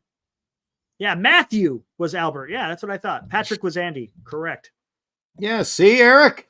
I'm not just a pretty face. Hawaii. Oh my God. Yeah, that would not work. Hawaii would never work. Oakland. How about Oakland for an expansion team? Could you imagine? Eric, well, they're in. Hey, you want to fill some time here on a Monday night? Oakland. If you had I think you'd have to move Oakland out of there. And you brought in, if you had the right stadium down on the waterfront, fresh imaging, new team, new ballpark, new everything. Does it get support? And under proper ownership? I think it would. The city's a mess, though. So I don't know. The city's a mess. Oakland is a mess. Louisiana. Where in Louisiana? I think if it was in the waterfront, I think that the only place in Louisiana I can think of is this New Orleans. But boy, I don't know with the humidity. I don't know. Maybe. Would they be, or you think they'd be behind? I don't know. Expanded to Mexico City. The ball flies there too. You know, when under Bud Selig, when the Montreal Expos lost their hold on that city in French-Canadian speaking territory, that was a sad day for me, Eric. I grew up a Montreal Expo guy.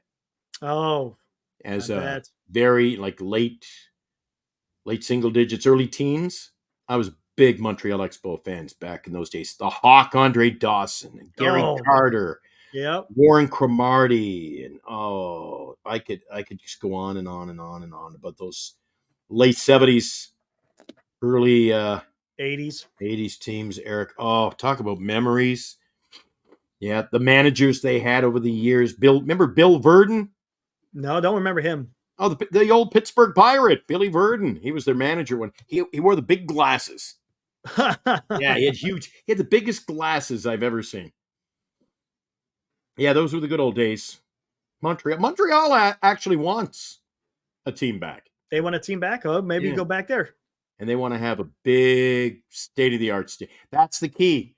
The stadium. It's weird, Eric. Have you've been over in Oakland, haven't you, at the where the Golden State Warriors played? That's such a great stadium. It still looks state-of-the-art, but no, they wanted a new stadium, and of course it had to be over here in San Francisco. Every time I'm over there and I see that stadium and it stands just so solemn there, and I'm like, 90% of the cities in America would love to have this stadium.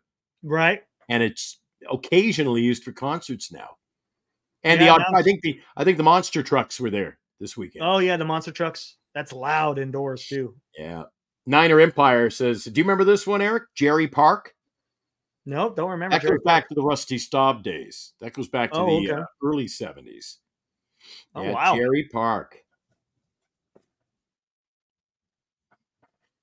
Let's see. Anonymous says, remember, when you go back east, the states are closer to each other. True. Louisiana is a few hours from Houston, and Atlanta in the other direction. Need to be more spread out, like Montreal or Mexico City. Montreal and Mexico City. Or both. That would be something. Will B says he liked the Expos and the Hockey Quebec Nordiques. The Nordiques. I mentioned on the show last week the irony, knowing I could do a show on my own for probably 6 hours every night about hockey. The Quebec Nordiques left Quebec, went to Denver. The Quebec Nordiques played at the Pepsi Colisée. A year later, they're playing in Denver at the Pepsi Coliseum. Hey, look at that. An English name. So how about that? Pepsi, they moved from one Pepsi stadium to another Pepsi stadium. You know what? And then he went on to win the Stanley Cup with Patrick Roy in nets. Yes, and the funny thing is that I became an Avalanche fan because at that time, that's when I started getting into hockey, of all places, like I said, in Arizona. And the closest hockey team was either LA or the Avalanche. And I just fell in love with the Avalanche, man, with what's his name? There was a Strasburg on that team. There was Joe Sakic. They had the big defenseman Lidstrom, right? Lidstrom, I think was his name. In Quebec? No, in Colorado. Oh, I'm sorry. In Colorado. They had two big ass freaking defensemen that would wail from the blue line with slap shots. I can't remember who it was.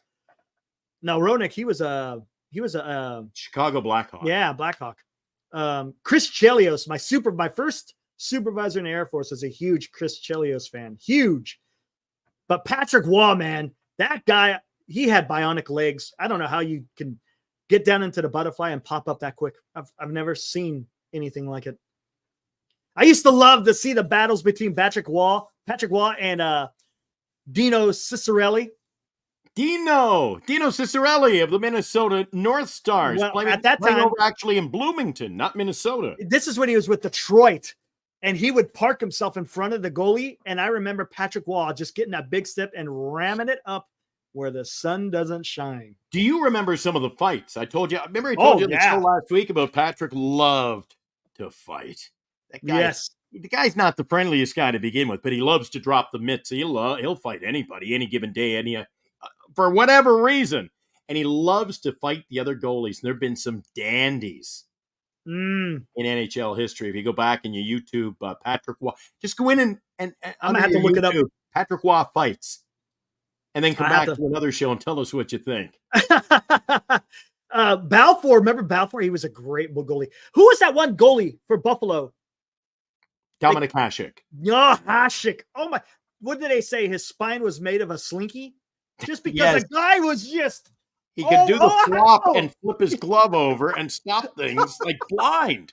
I don't know how he did it. Yeah, Dominic Hasek from the Russian Federation. Hasek. Yes, that's who it was. Or was he Czech? I think he was Czechoslovakian. Czechoslovakian. That's what he was. Yep. Yeah. Fedorov. I remember Fedorov. Man, we're going Sergey. Yep. Yeah. Waugh and Osgood was they both squared off at center. Are you allowed to show the videos of that on our channel, or does that break some kind of a copyright? You might. Yeah, you might get hammered with the YouTube. Would you? Yeah.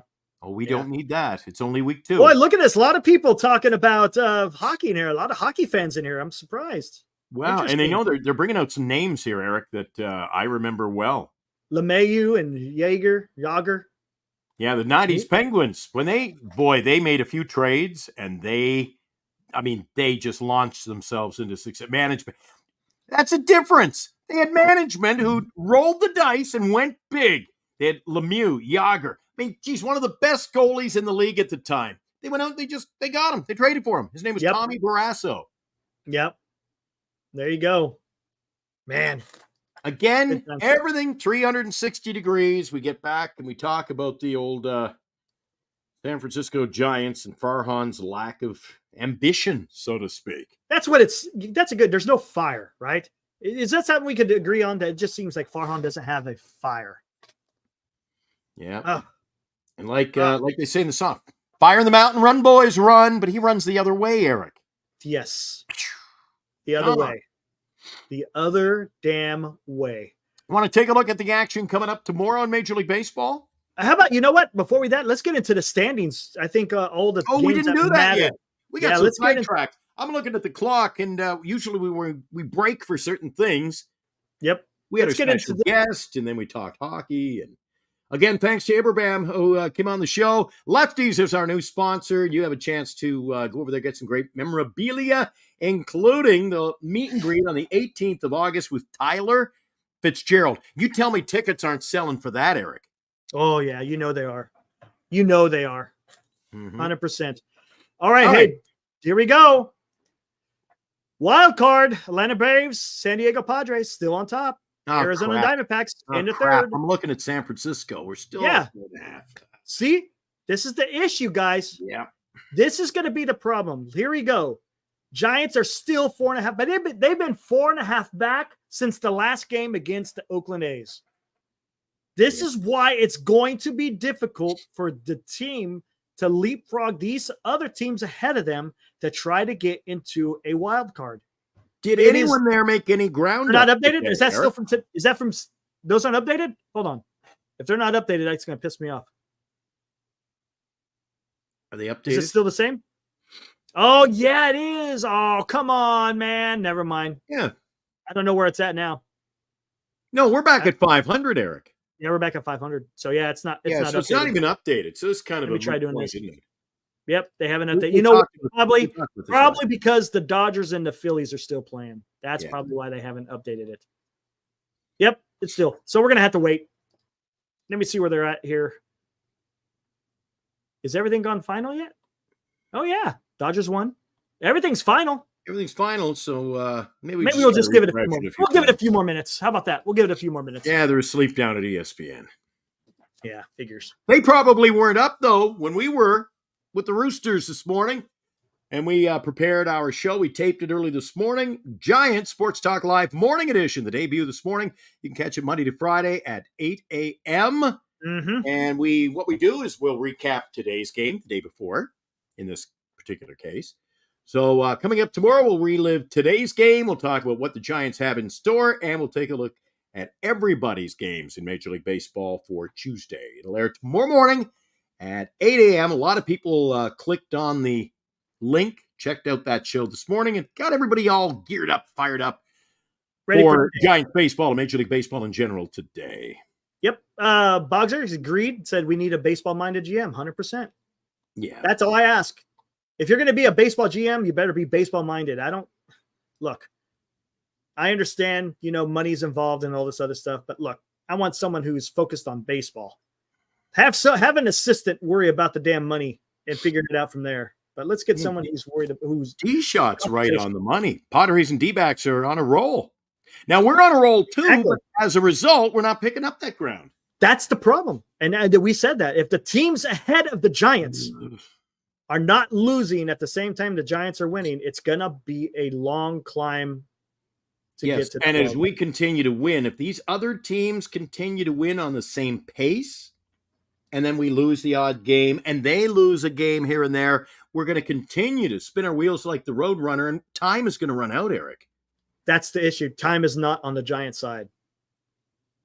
That's just the reality of it. They dug themselves a hole. Exactly, Hope. The problem is other teams aren't losing, 100%. That's the reason why. Look, and here's the problem. Yeah, is Snell pitching awesome right now? Absolutely. But what did he do in the beginning of the season? He was horrendous. Let's be honest, guys. Let's have an honest discussion here about the San Francisco Giants. Snell, the way he performed, is this an Eric hot take? You know what? I think it might be. I think it's an Eric hot take. I think it is. Here we go. Going off the rails. Eric with another epic sports take. I love that one. Let's be honest here, guys.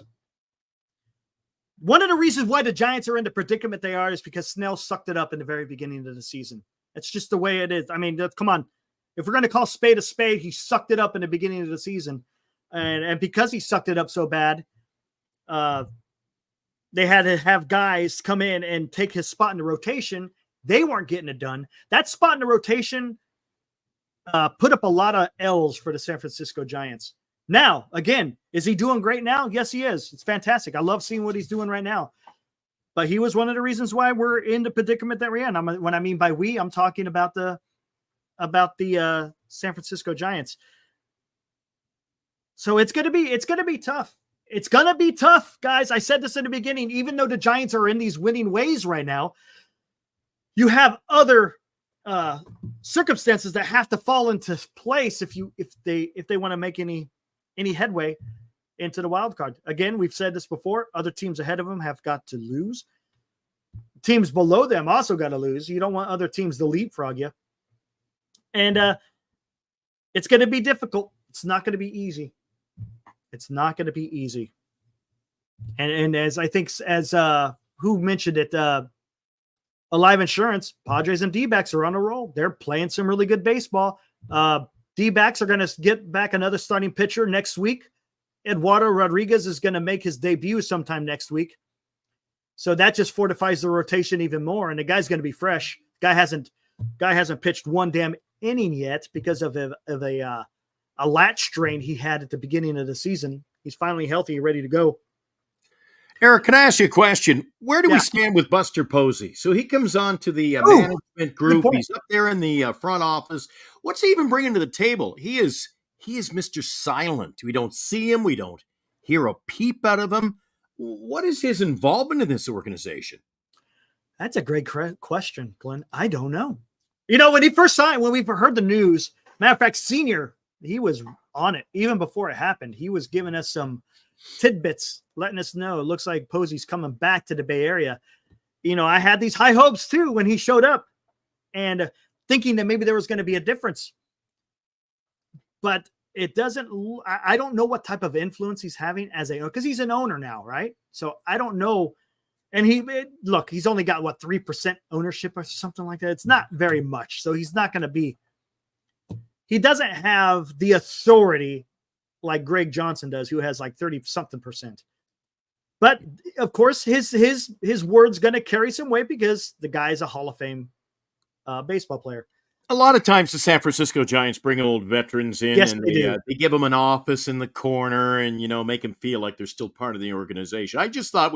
I thought Posey would be more hands-on. We'd hear more about him, see him more in the media. I thought he would just be a steadying presence in this organization. And just the fact we don't hear anything whatsoever that scares me or has me questioning the whole logic.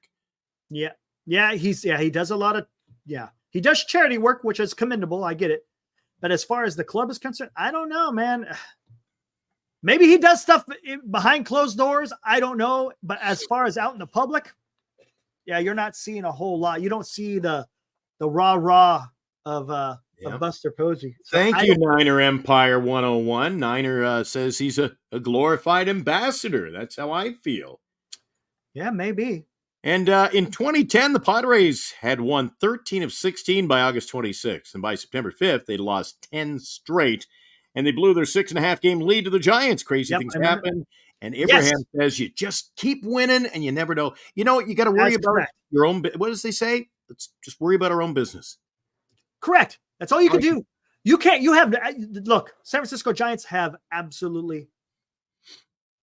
Wow. That's interesting. I'll get into that in a bit. But I just saw another comment that I was looking at as I'm getting my thought out. Baseball is crazy sometimes where these crazy things can happen. Just like he talks about in 2010 when the Giants were able to get past the Padres to get into the playoffs. I mean, could it happen? It could. 100% it could happen. 100%. I'm just saying, as things stand today, all things being equal, not taking into consideration injuries or anything like that, and everyone's playing what they're playing, it's going to be almost impossible. But injuries happen. Players may get cold, whatever it may be. and it can have an effect on what the team does. No doubt. And here we are wrapping up the road trip with a 4-game set against the Washington Nationals. And we took the opener today, folks, but Giants have not won more than 4 games in a row all season. If you're going to get hot, this is the month to do it. Again, I've talked it ad nauseum, Eric, but after this, we got Detroit at home, Atlanta at home, Oakland in Oakland, which is basically at home, and the White Sox at home. We are going to play almost, we got 13 days. We're at home. And that homestand's going to decide, in my opinion, that's going to decide everything if we're even in contention. Detroit for 3, Atlanta for 4, over in Oakland for 2, and then the White Sox. Eric, that's got to be 800 baseball right there. Yeah, well, Atlanta Braves, they're going to come. They're battling. You want to split. Yeah. You want to split in that series, Eric. Worst case scenario, get a split with Atlanta. Detroit, Oakland, and the White Sox? Yeah. You should be able to make hay, That's right? 8 games, Eric. There's 8 games up for grabs right there. You should. Hey, they played the A's and they split. They couldn't even take 2 of them from the A's when they were in Oracle Park. So and then later on in the month, we wrap up the month with 3 at home against Miami. Yep. You know, but look what Miami did to Atlanta the other day. They won the series against Atlanta. So it can, at any given day, you know, a bad team could beat you. Except you're here to Chicago White Sox. Anonymous. Padres was 1 team. The Giants have 5 teams ahead of them. Great point. Anonymous. There's a difference between having a leap 1 team and 5 teams. Big difference. Yes, it's going to be tough. Another thing he said, he was not at Rickwood, talking about Buster Posey.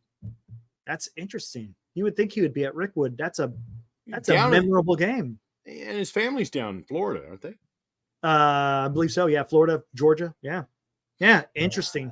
September schedule, it is brutal. The likes of Baltimore on the road. That's even worse. San Diego, St. Louis. We closed the season against St. Louis. Mm-hmm. How come we never close against? We always close against St. Louis, the Dodgers. How come we never close the year against the White Sox or close the year against Miami? We're always closing the year against somebody. It's Padres or the Dodgers, St. Louis. Always. Yep. If I go back in the media guide, you can go back 30 years, and that's always the case. A lot of times we close against L.A. Sometimes it means very little, but we close against L.A. Eric, you can do a hot take, and then what I'd like you to do, you're over there, you're the wizard behind the curtain over there for me. You're pulling up all the stats. How about we revisit that 21st straight loss? I know it's Giant Sports Talk, but a lot of people are interested in what is absolutely a nightmare for the White Sox. They lost their 21st in a row. Yeah, we'll bring that up. Audie says, with the Braves struggling with injuries as one of their pitchers injury in the IL, yeah, they just had 1 come off and 1 went on. 4 NL teams could make the playoffs. That would be interesting. That would be interesting. That's a good take there, Audie. Mm-hmm. That's interesting. It's not out of the realm of possibilities. All right, here, let's bring this up. Where was it at? Right here. This is actually the standings, but you want to look. Yeah, I want to take a look at the game tonight and what actually went down in that game, and maybe give it a review because we all know what the Giants did today, but this one here, this is basically a little bit of Major League Baseball history going down. Look at that. Sears with another great outing. Remember, he had a great outing against the Giants, opposite of Robbie Ray. Remember, he got that win. He was the one that got with the win for the A's. Last he went week, 7 I was innings. at the ballpark for that game, Eric. That was a little over a week ago, a week and a half ago. He went 7 innings, only 1 earned run, 5 strikeouts. That's pretty good. 3. Bush, not so much. 4 innings, only 2 hits, but 3 earned runs. 5 walks. Yikes. It's not going to get it done. 5 and 4 innings. Who stepped up to the plate for the A's in the win? Butler had a hit and an RBI and a home run. Lawrence. Butler. Hey, Lawrence Butler reminds me of, what was that Civil War movie? They're going to join, Lawrence. You know what I'm talking about. I'm not tracking on that one. Oh, geez. You see, you're the Civil War guy. I thought you'd know exactly what movie I'm talking about. Anyway. Schumann had 1 hit with 2 RBIs. And then Nevin had a RBI. He must have walked someone in. Yeah, he must have walked somebody in. That's it. That's tough. That always fools me, Eric, when you look at the hits and who got, or an RBI, but the guy went hitless. And I'm like, what the heck? So it's either a hit batter or a walk. And you saw that he walked 5 and 4. So you're probably bang on. Benny Biceps, the lone RBI for the White Sox. Oh my God, look at this team. 211, 223, 210, 235. Scroll down the bottom. Scroll down. What were their numbers for the game? There we go. Well, one run on. Here we go. Hits? One run on 4 hits. 4 hits. See, Oakland had 4 hits and scored 5 runs. The walks came into play. Yes. That's tough. Thank God this is not a Chicago White Sox channel. Oh my God, could you imagine? Eric, I'll tell you right now. I'll have a little stick with a white flag on it. If our organization gets this bad, I'll pack it in. You can have the show all to yourself, and I'm going to take the high road out of here. I'll leave it in your capable hands. Here, I'm going to bring this up again. I'm going to see if it's going to update. It's not. I tried refreshing it. If this was a White Sox channel, how many people would be in the chat? 2. Probably. 2 people. Your wife and my wife. Yeah, I know. That's it. That would be it. Yes. Oh, my heavens. Come on, let's go. Come on. Did they update? Have you ever been in their stadium? Nope. I hate their stadium, too. Oh, no, never been to their stadium. Stadium I hate the most in Major League Baseball. You talking about guaranteed rate field? Yeah, I hate that stadium. Guaranteed rate field. That just sounds bad. Yeah. And sadly, the one game I went there to was about 4 years ago, maybe. I went to their Christmas in July game. Oh, geez, they had little people dressed up as Christmas trees, running around with Christmas trees on. They had elves, and it was what? I don't get that promotion at all. What was that all about? Yeah, Christmas in July. You could get your picture taken with Santa Claus. In July? Dude, we bring it. We bring it real. Christmas Eve special. We'll have giveaways. We'll be Santa. You're going to be the elf. I'll be Santa. And we're giving away. We're going to give away. We're going to have the big satchel of presents here. I'll be giving stuff away to our viewers. You're going to be like what the heck was that on Twilight Zone? The Night of the Meek. Remember he was the bum.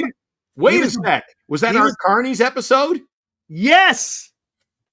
Right? Eric and I, we should be doing a retro television show. You know that? I know, right? Retro TV channel. Yeah, remember he was a drunkard. The Friday night show. She goes, "You guys would kick ass if you had a retro television show and got people in talking to retro TV." I go, "We got enough on the plate right now." But yeah, that was a great episode. That was a great episode, man. You're going back to the Twilights when they're all in black and white. Yes, the black and whites, man. That's the ones, not the new shit. Not the new shit. Tell me how you really feel. No, come on. Love those series, man. Golly. Yeah. Oh, well, we got 7 minutes in programming remaining, Eric. You want to take a look at what's going on tomorrow with the San Francisco Giants are pitching? Oh, yeah. What's going on with pitching? I don't even know. Who's pitching? Glenn, do you know? Who's pitching? Is it going to be Birdsong? Did they call him up? Not call him up? I'll give you that information right now, Eric. You want me to take that?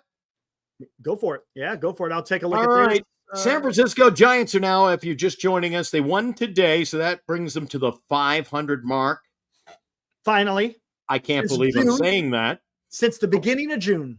But I'm on board. And I'm excited, Eric. I'm excited now that we've taken the opener in this series. So at this point, look at it on paper.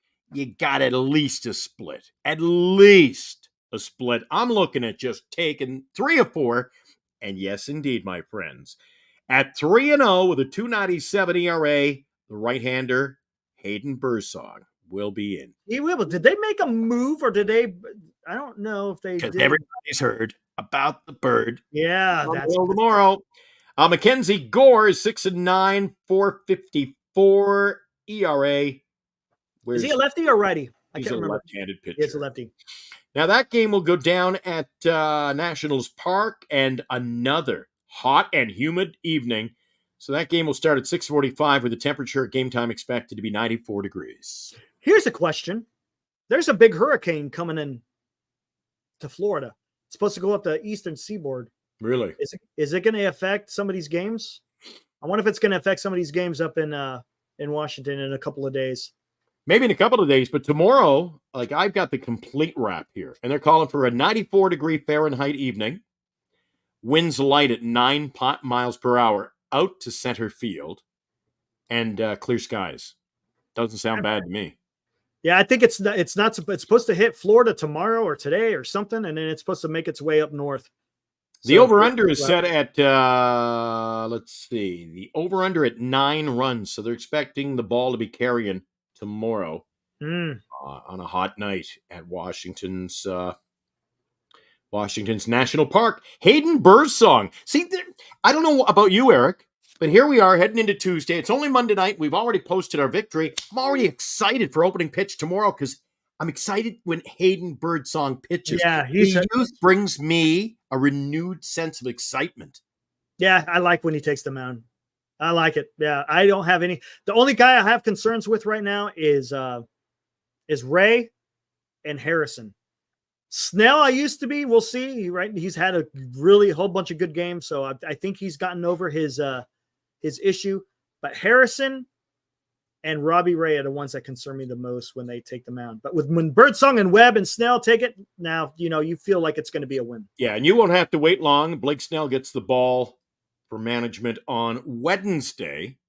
But Eric, we'll keep our eye on that start time and Wednesday's game because you nailed it.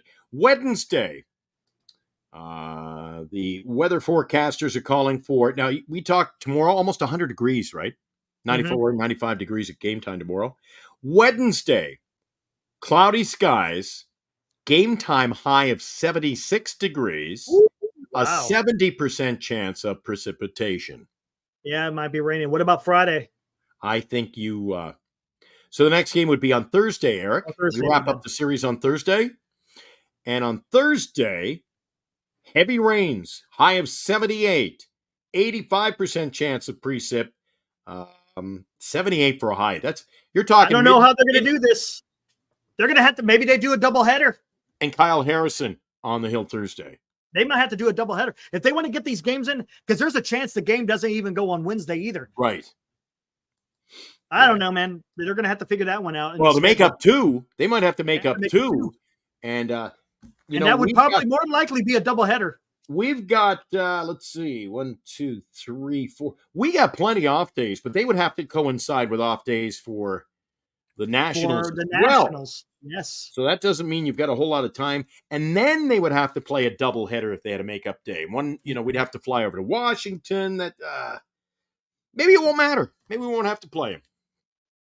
It's going to be. Wouldn't that be great? Hey, Eric, how about this? How about this for a guy who's all excited about Giants baseball? So let's say we get rained out. These two get washed out by a hurricane. Okay? As Mike Oldfield says, the evil eye of the hurricane coming in now for the kill. So if we get to bank these games, isn't that a little currency at the end of the year? If we're I don't think you could do that. I don't think you could do that. Can you?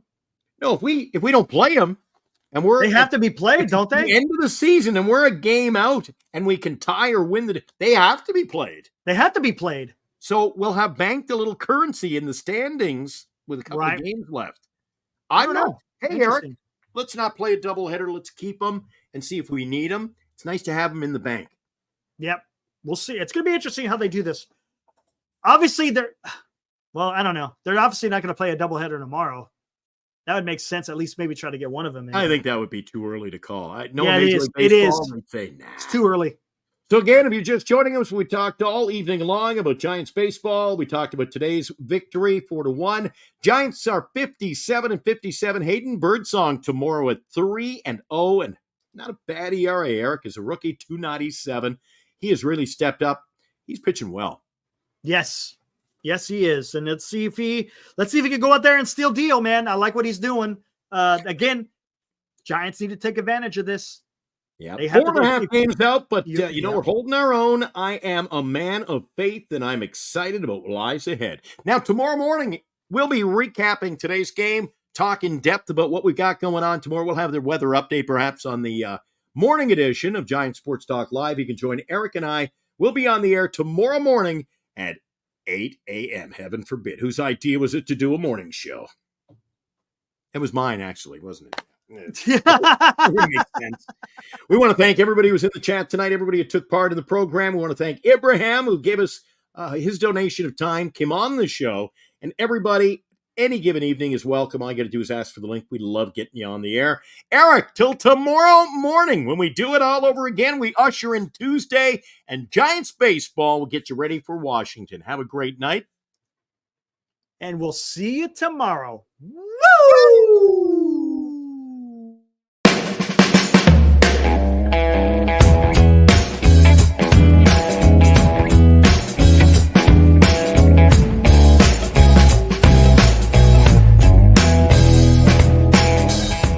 You've been watching Giant Sports Talk Live with Eric and Glenn, a Northern Lights Entertainment Broadcasting production.